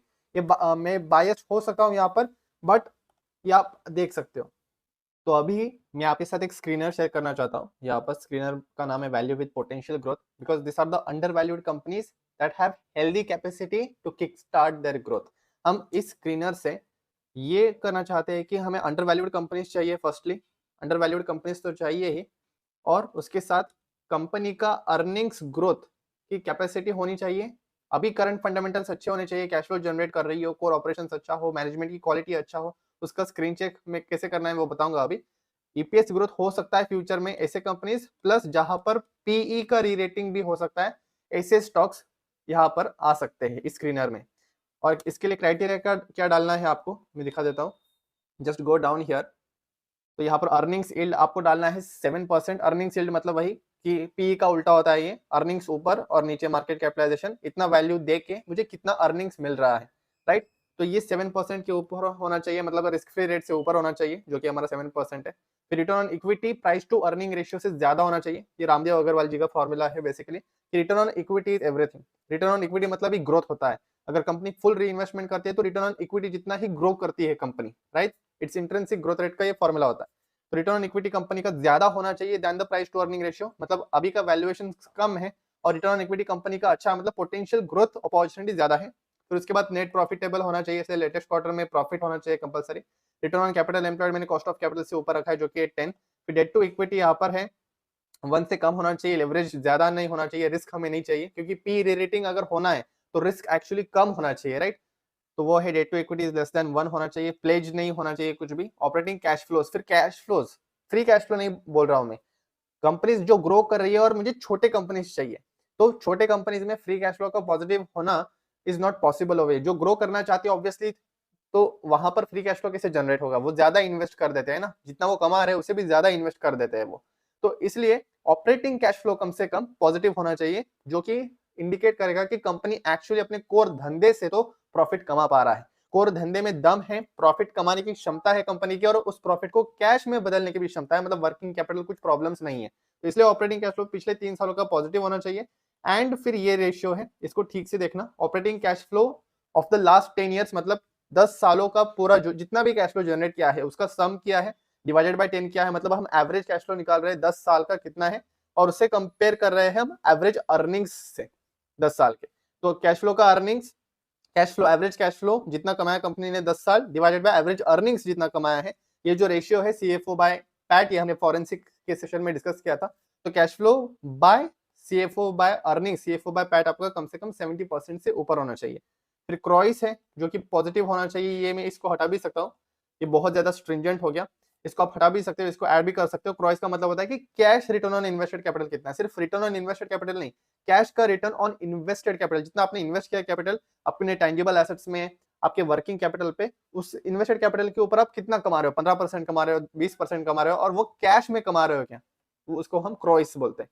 तो ये भी पॉजिटिव है, मतलब फ्री कैश फ्लो कंपनी यहाँ पर जनरेट कर पा रही है।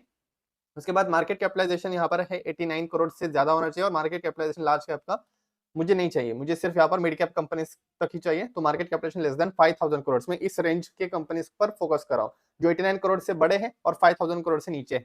और प्राइस टू अर्निंग रेशियो 18 से कम मैंने डाला है। पी का हमें बेंचमार्क पता है, रिस्क फ्री रेट अगर आप देखते हो 100 डिवाइडेड बाय 8% करते हैं तो 12.5 का पी आता है, मतलब 12.5 से भी अगर नीचे कोई ऐसी कंपनी मिल रही है जहां पर ग्रोथ पोटेंशियल है और कंपनी में सर्टेनिटी है, मतलब अच्छा कुछ हो सकता है अगले 2 सालों में, तो फिर वो कंपनी में अच्छी अपॉर्चुनिटी है। पर मैंने प्राइस टू अर्निंग यहाँ पे लेस देन 18 डाला है, राइट। यहाँ पर ग्रोथ अपॉर्चुनिटीज भी हो सकती है, तो less than 18 is also justifiable. फिर उसके बाद ईवी बाय एबिटडा, अगेन आपका EV by EBITDA is for capital intensive firms, तो ये भी लेस देन 14 होना चाहिए कि ऑपरेटिंग प्रॉफिट जो कंपनी कमा रही है उसके ऊपर भी 14 से ज्यादा मल्टीपल नहीं होना चाहिए, ज्यादा ओवर वैल्यूड नहीं होना चाहिए। तो यहाँ पर EV by EBITDA is less than 14 times and market capitalization, ये डाल दो, स्क्रीनर एग्जैक्टली कॉपी कर दो आप जैसे मैंने लिखा है, और फिर ये स्क्रीनर बनके तैयार हो जाएगा। लॉजिक एक्सप्लेन किया है मैंने, तो यहाँ पर मैंने यहाँ से इसी स्क्रीनर से मैंने इस कंपनी को ढूंढा, दैट इज फर्मांटा बायोटेक।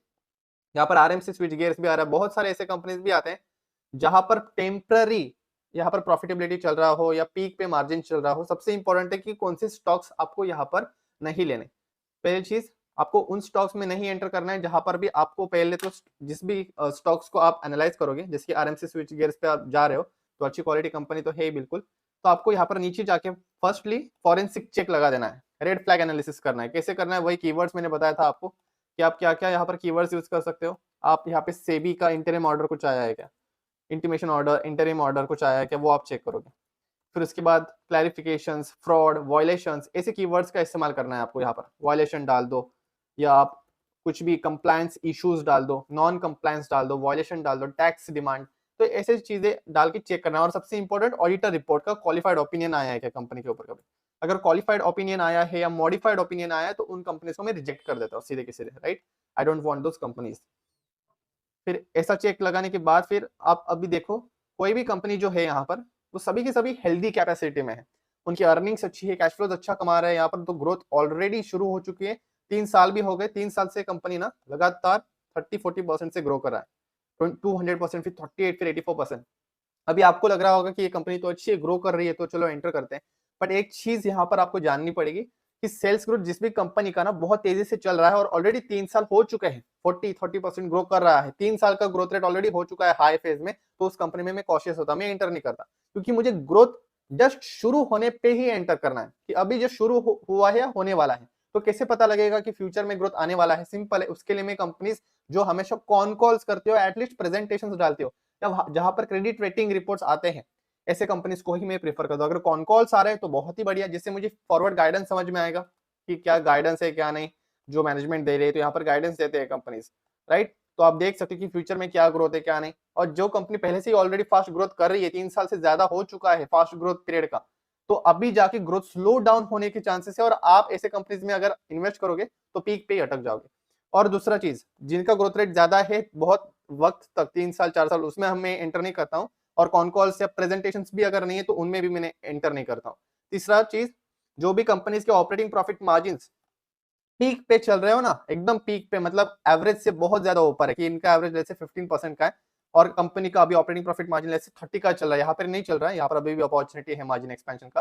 बट किसी कंपनी का ऑपरेटिंग प्रॉफिट मार्जिन बिल्कुल 30-40 पे चल रहा है, एवरेज से बहुत दूर है, तो फिर वहां पर भी मैं कॉशियस होता हूँ, क्योंकि वहां पर मार्जिन डिटोरिएट हो सकता है कि ये वन टाइम प्रॉफिट्स के कारण हो, ऑपरेटिंग प्रॉफिट मार्जिन या कुछ अच्छा एनवायरमेंट था, टेम्पररी पीरियड था, उसके कारण हो। तो ऐसे कंपनीज नहीं चाहिए। अगर ऑपरेटिंग प्रॉफिट मार्जिन नीचे है, एवरेज से काफी कम है, तो वहां पर मैं खुश हूं, क्योंकि मार्जिन अगर कम है मतलब फ्यूचर में एटलीस्ट स्कोप है एक्सपेंशन का। तो मेरा मार्जिन एक्सपेंशन होगा तो पी री रेटिंग भी होगा, क्योंकि पी को अगर रीरेट करना है, वैल्यू, पी मतलब क्या, वैल्यू, अर्निंग्स को वैल्यू ज्यादा दिया जाएगा कब, जब कंपनी का मार्जिन एक्सपैंड हो सकता है, और मार्जिन एक्सपेंशन का स्कोप होना चाहिए उसके लिए। अगर मार्जिन ऊपर ही है, पहले से ही बहुत ज्यादा ऊपर है, तो और कितना ऊपर जाएगा, बट नीचे है तो उनका ऊपर जाने का स्कोप है, और पी री रेटिंग का भी स्कोप है, और मेरा शेयर प्राइस भी बढ़ेगा। That is how you have to think. I hope आपको लॉजिक समझ में आ रहा होगा कि किन कंपनीज को देखना है, किन कंपनीज को नहीं देखना है, कैसे रिजेक्ट करना है। रिजेक्शन बहुत ज्यादा इंपॉर्टेंट, कि आपको रिजेक्ट फास्ट करना है। तो इसमें से मैंने फर्मेंटा बायोटेक चूज किया, क्योंकि मेरे लिए एंट्री वैल्यूएशन बहुत ज्यादा इंपॉर्टेंट है। मैं लो पी पे बहुत ज्यादा फोकस करता हूँ, और ये वैल्यू ट्रैप में हमें ना फंसू, इसलिए मैं इनके प्रेजेंटेशंस को देखता हूँ, कंपनी क्या डेवलपमेंट करे क्या नहीं। आप अगर इनके प्रेजेंटेशंस भी पढ़ोगे, right, you will understand what is happening with them. ये एकलौती ऐसी कंपनी, जैसे कि मैंने अभी बताया कि प्लांट डेराइव्ड, इन्होंने बहुत सारा डेवलपमेंट हो रहा है, विटामिन D3 ये बनाते हैं खुद। एक ऐसी कंपनी है जिनके पास टेक्नोलॉजी ऐसी है और प्लांट डेराइव्ड बेसिस जो किसी ने अभी तक नहीं किया ग्लोबली, वो ये लोग कर रहे हैं। और बहुत सारी चीजें हैं, और क्रेडिट रेटिंग भी अगर आप पढ़ोगे ना, तो यहाँ पर क्रेडिट रेटिंग अभी रिसेंटली आया था 1 अक्टूबर 2025, रिसेंटली नहीं है, तो क्रेडिट रेटिंग अपग्रेड हुआ है। कंपनी का प्रॉफिट्स भी बढ़ सकता है, और मार्जिन भी इनके गाइडेंस दिया था 20 to 25% के पास मार्जिन इनके मेंटेन हो सकते हैं 4 to 5 ईयर्स के लिए एटलीस्ट, राइट। तो ये सब कुछ देखने के बाद अभी मार्जिन यहाँ पर चल रहा है, बट ये अगर सस्टेन भी करता है और ग्रोथ भी आती है, अभी तो ग्रोथ शुरू हुआ है, अभी यहाँ पर ग्रोथ शुरू हुई है, जस्ट यू कैन सी यार। तो अगर ग्रोथ मेंटेन कर पाती है कंपनी आगे जाके, तो 1 ही साल हुआ है सिर्फ, तो और 2 साल भी अगर ग्रोथ आती है बहुत तगड़ी यहाँ पर, जो कि आ सकती है मुझे लगता है, then this company can do well, क्योंकि ऑलरेडी अर्निंग्स है कंपनी के पास, प्रॉफिटेबल है अभी कंपनी यहाँ पर। और प्रॉफिट से भी ज्यादा इंपॉर्टेंट इनका बैलेंस शीट बहुत स्ट्रांग है, right. Working capital heavy business है, बैलेंस शीट स्ट्रांग है, सब कुछ ठीक है, कोई क्वालिफाइड ओपिनियन नहीं है, कोई मैनेजमेंट इश्यूज एज सच नहीं है, राइट। एंड इंस्टीट्यूशनल ओनरशिप भी नहीं है, मेरे लिए अच्छा है वो चीज, की अभी अनडिस्कवर्ड है। तो this is what making me, तो इस स्क्रीनर को यूज करिए to find out your potential growth stock, जिसमें मैं ईपीएस और पी को टारगेट कर रहा हूँ, जहां पर फ्यूचर में अर्निंग्स ग्रोथ आ सकती है अच्छा खासा, और पी रेटिंग हो सकता है, और आज के दिन वैल्यूएशन कम हो। और स्टॉक सिलेक्शन में ना, इन्वेस्टिंग के लिए भी मैं टेक्निकल एनालिसिस को बहुत ज्यादा इंपॉर्टेंस देता हूँ। यहाँ पर फंडामेंटल एनालिसिस कर लिया, पोटेंशियल दिखाई दे रहा है कंपनी के प्रेजेंटेशन पढ़ के, तो फर्मेंटा बायोटेक में मुझे ऐसे टेक्निकल लॉन्ग टर्म स्ट्रक्चर दिखाई दे रहा है, consolidation phase and with the contraction pattern near the resistance level. तो ऐसा कॉन्ट्रैक्शन भी हो रहा है, और प्रायर अप मूवमेंट भी है, और अच्छा खासा कंसोलिडेशन हुआ है फॉर लास्ट 7 to 6 ईयर्स।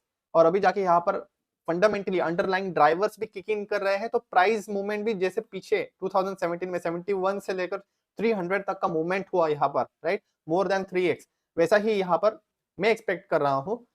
और कुछ भी हो सकता है वैसे, बट यहाँ पर एक अच्छा आरआर भी बैठ रहा है, रिस्क टू रिवॉर्ड रेशियो भी बैठ रहा है। तो टेक्निकल एनालिसिस में आप लॉन्ग टर्म स्ट्रक्चर्स को हमेशा देख सकते हो, जिसके ऊपर मैंने बहुत बार बातें की है अपने सेशंस में। Long term structures are very important. Long term structure है, कॉन्ट्रैक्शन पैटर्न दिखाई दे रहा है, वोलेटिलिटी कॉन्ट्रैक्शन पैटर्न एंड सब कुछ यहाँ पर दिखाई दे रहा है अच्छा, then you can consider that stock, की टेक्निकल भी आपको यहाँ पर सपोर्ट दे रहा है। अभी पीयर टू पीयर एनालिसिस करते वक्त ना, ये कॉलम्स में जो मैंने मैट्रिक्स ऐड कर रखे हैं, ये आपको बहुत ज्यादा मदद करेंगे अगर आप इस तरीके से स्ट्रक्चर करोगे चीजों को। मैंने यहाँ पर देखिए क्या किया, हिस्टोरिकल पी 3 साल का लिया है, करंट पी भी लेना चाहिए, बट यहाँ पर फिट नहीं हुआ, मैं फ्री वर्जन यूज करता हूँ, बट फिर भी इसका मैं आइडिया बताऊंगा आपको। Quarterly sales growth, recent quarter का सेल्स ग्रोथ कितना है, और पिछले 3 साल का सेल्स ग्रोथ कितना रहा है, अगर क्वार्टरली सेल्स ग्रोथ अभी बहुत ज्यादा तेजी से बढ़ रहा है और मेरा सेल्स एवरेज कम है, तो इसका मतलब है अभी ग्रोथ शुरू हो रहा है, तो इससे मुझे पोटेंशियल ग्रोथ का अंदाजा मिलता है। उसके बाद वही प्रॉफिट ग्रोथ अभी का कितना है और एवरेज कितना था 3 साल का, फिर operating profit margin latest quarter का कितना है, एवरेज कितना था। यहाँ पर ऑपरेटिंग प्रॉफिट मार्जिन कम हो एवरेज से तो मैं खुश हूँ।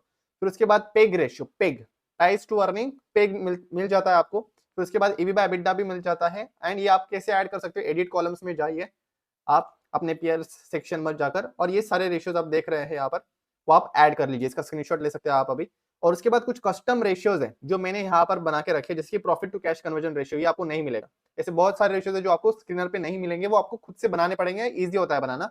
मैं दिखाता हूँ अपने कस्टम रेशियो सारे के सारे। मैं अपने प्रोफाइल पर जाकर ये कस्टम रेशियोज अगर आप देखोगे तो इतने सारे कस्टम रेशियोज मैंने बना के रखे हैं। Profit to cash conversion ratio का कैसे बनाना है आप फॉर्मूला देख लो, बहुत ही सिंपल है। एवरेज कैश फ्लो दिया है मैंने फॉर द लास्ट 5 ईयर्स, ये फॉर्मूला करके, एंड मैं एवरेज कैश फ्लो को एवरेज अर्निंग्स के साथ कंपेयर कर रहा हूँ। तो सीएफओ बाय पैट का रेशियो बनाया मैंने, जो कि 80% से ज्यादा होना चाहिए, 70% से ज्यादा हो लॉन्ग टर्म में तब तो भी अच्छा है। तो कैश कन्वर्जन का रेशियो है कि एक्चुअल प्रॉफिट कैश में कन्वर्ट हो रहा है या नहीं, उसके लिए।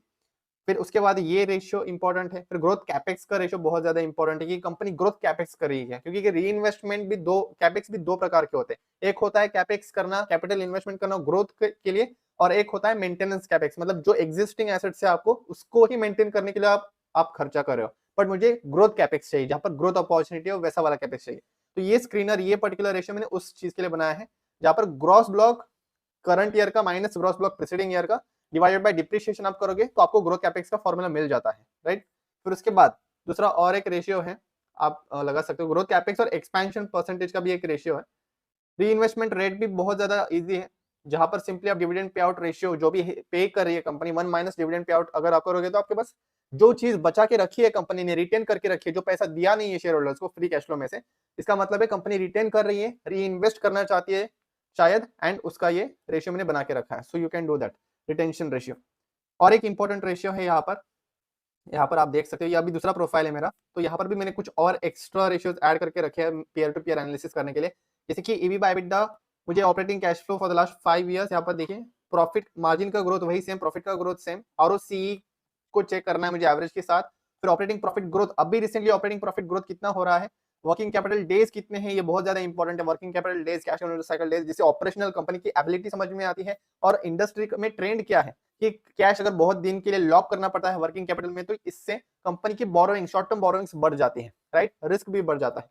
तो वर्किंग कैपिटल को कैसे मैनेज कर रही है कंपनी बहुत ज्यादा इंपॉर्टेंट होता है, क्योंकि वर्किंग कैपिटल अगर अच्छे से मैनेज करेगी कंपनी तो अल्टीमेटली आरओसी इंप्रूव होगा, अल्टीमेटली प्रॉफिट इंप्रूव होगा, राइट। ये सब कैलकुलेशंस हमने कवर किया है ऑलरेडी सेशन 4 में शायद। फिर उसके बाद इंटरेस्ट कवरेज रेशियो, पीई और एक्सपेंशन परसेंटेज। अभी ये एक्सपेंशन का अगेन कस्टम रेशियो है मेरा, ये दूसरे प्रोफाइल का भी मैं आपको दिखा देता हूँ कि क्या क्या कस्टम रेशियोज यहाँ पर आपको फिट करने हैं।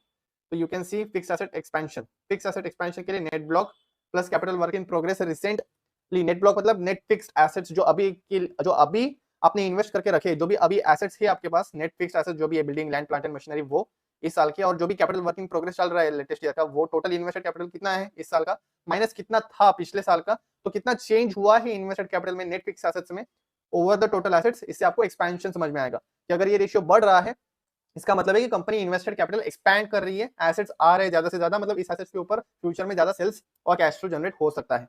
तो इससे हमें पहले के पहले ही समझ में आएगा कि क्या किक ड्राइवर्स है, क्या किक स्टार्टर्स हो सकते हैं। तो इन सभी मैट्रिक्स को भी आप ऐड कर दो दूसरे प्रोफाइल में जाके, क्योंकि लिमिटेशन होता है, राइट, स्क्रीनर में एक ही इसमें आप ज्यादा नहीं ऐड कर सकते। तो दूसरा प्रोफाइल बना के मैंने ईबी बाय एबिटडा के सारे अंडरलाइन ड्राइवर्स, कि मुझे मल्टीपल को एनालाइज करना होता है, रिलेटिव मल्टीपल वैल्यूएशन, तो यहाँ पर ये सारे ऐड कर दो अभी के अभी। और फिर आप जब भी आप कंपेयर करोगे, एनालाइज करोगे, comparable company analysis, relative valuation analysis जब भी आप करोगे, तो आपको ये चीज मदद करेगी। सारे के सारे रेशियोज ऐड करने के बाद जो भी इंडस्ट्री का रिलेटिव वैल्यूएशन आपको कंडक्ट करना है, जैसे कि मैंने हॉस्पिटल का कंडक्ट किया यहाँ पर, तो यहाँ पर मैं दिखाता हूँ आपको हेल्थ केयर सर्विस प्रोवाइडर्स या health care research analytics technology. तो यहाँ पर ये सारे कंपनीज हैं, तो ये सारे रेशियोज ऊपर के ऊपर आ जाएंगे। इसको आप एक्सेल में सीधे ऐसे कॉपी कर सकते हो या एक्सट्रैक्ट करवा सकते हो चैट जीपीटी में प्रॉम्प्ट डाल के, वैसे भी मैं करता हूँ। और इसको एक बार एक्सेल में आपने डाल दिया ना, तो फिर आप इस तरीके से, जैसे मैंने सारे पी के अंडरलाइन ड्राइवर्स यहाँ पर डाले हैं कि पी किस किस कारण मूव करता है, फिक्स एसेट टर्नओवर के कारण मूव करता है, नेट प्रॉफिट मार्जिन के कारण मूव करता है, प्रॉफिट ग्रोथ के कारण मूव करता है, रिस्क क्या है, वर्किंग कैपिटल डेज क्या है। तो ये सारी चीजें मैंने इसके अंडरलाइन ड्राइवर्स यहाँ पर ऐड करके रखे।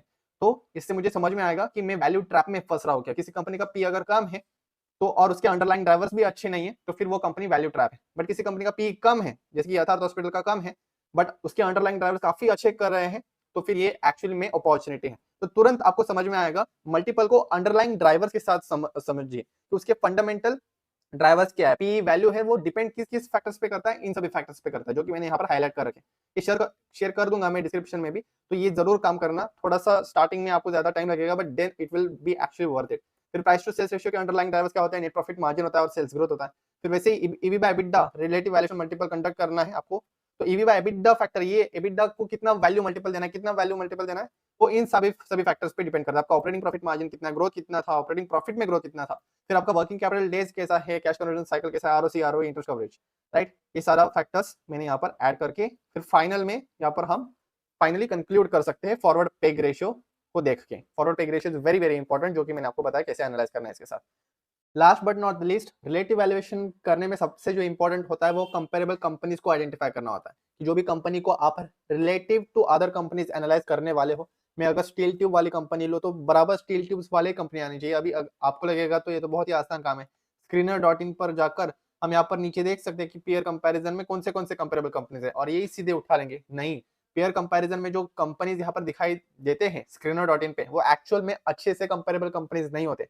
मतलब दूसरे इंडस्ट्रीज के भी होते हैं जिनका एक्चुअली प्रोडक्ट बहुत अलग है, वो भी कंपनीज यहाँ पर आ जाते हैं। तो एक्चुअल में गुड कंपेरेबल कंपनीज ढूंढने के लिए कि आपकी जो कंपनी है बराबर वैसे ही प्रोडक्ट्स बनाने वाली, उसी स्केल पर बनाने वाली, ऐसे कंपेरेबल कंपनीज को हमें चुनना चाहिए। और पीयर्स को, अप्रोप्रिएट पीयर्स को आइडेंटिफाई करने का सबसे बेस्ट सोर्स होता है आपका डीआरएचपी रिपोर्ट या क्यूआईपी का रिपोर्ट जो आता है। ये भी प्रोस्पेक्टस के सेशन में हमने डिस्कस किया था। डीआरएचपी सेबी की वेबसाइट पर आ जाइए, फाइलिंग्स पर आ जाइए, फाइलिंग्स पर आने के बाद पब्लिक इश्यूज में जाना है, and then there you will go to the DRHP. Under this DRHP tab आपको फिर यहाँ पर जो भी कंपनी का नाम डालना है, आपको यहाँ पर बस आपको यहाँ पर सेबी पब्लिक इश्यूज ऐसा इंटरफेस दिखाई देगा। यहाँ पर सर्च कीजिए जो भी आपकी कंपनी है, तो यहाँ पर आप सर्च करोगे, जैसे कि मैंने यहाँ पर स्कोडा ट्यूब्स का यहाँ पर सर्च किया, जो कि स्टील ट्यूब्स इंडस्ट्री में है अगेन। तो स्कोडा ट्यूब्स के कंपेरेबल कंपनीज कौन से हैं, वो यहाँ पर रिपोर्ट में साफ तरीके से ये रिपोर्ट करते हैं।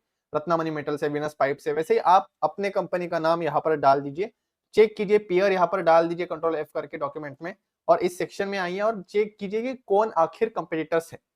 फिर screener.in पे भी आप अच्छे से कंपेरेबल कंपनीज को आइडेंटिफाई कर सकते हो। अगर आरएमसी स्विच गियर्स का आपको अप्रोप्रिएट पीयर्स जाना है कि कौन से मेरे एक्चुअल में कंपेटिटर्स है, तो इस बिजनेस का जो भी कीवर्ड है मेन, कि स्विच गियर इंजीनियरिंग में है company, ECI contract for power distribution transmission sector, तो switch gear engineering is the main product let's say. तो यहाँ पर जो भी इनका मेन प्रोडक्ट है उसको कॉपी करिए, स्विच गियर इंजीनियरिंग को, control C and type it here, paste it here. यहाँ पर पेस्ट करने के बाद जितने भी कंपनीज स्विच गियर इंजीनियरिंग के बारे में बात कर रहे हैं, उनको आप वन बाय वन चेक कर सकते हैं कि क्या ये कंपनी इसी प्रोडक्ट में है क्या। तो ऐसे भी आप कंपेरेबल कंपनीज को आइडेंटिफाई कर सकते हो। जैसे मैं सर्च करूंगा, देन सारे के सारे वो कंपनीज आ जाएंगे मेरे सामने जो कि इस प्रोडक्ट के बारे में बात कर रहे हैं। और इनफैक्ट आपको तिजोरी फाइनेंस पर भी पीयर कंपैरिजन में अच्छे खासे कंपेरेबल कंपनीज मिल जाते हैं, तो यहाँ पर भी आप चेकआउट कर सकते हो। एनालाइज करना बहुत ज्यादा जरूरी है कि एक्चुअल में कंपटीटर्स यही है या नहीं।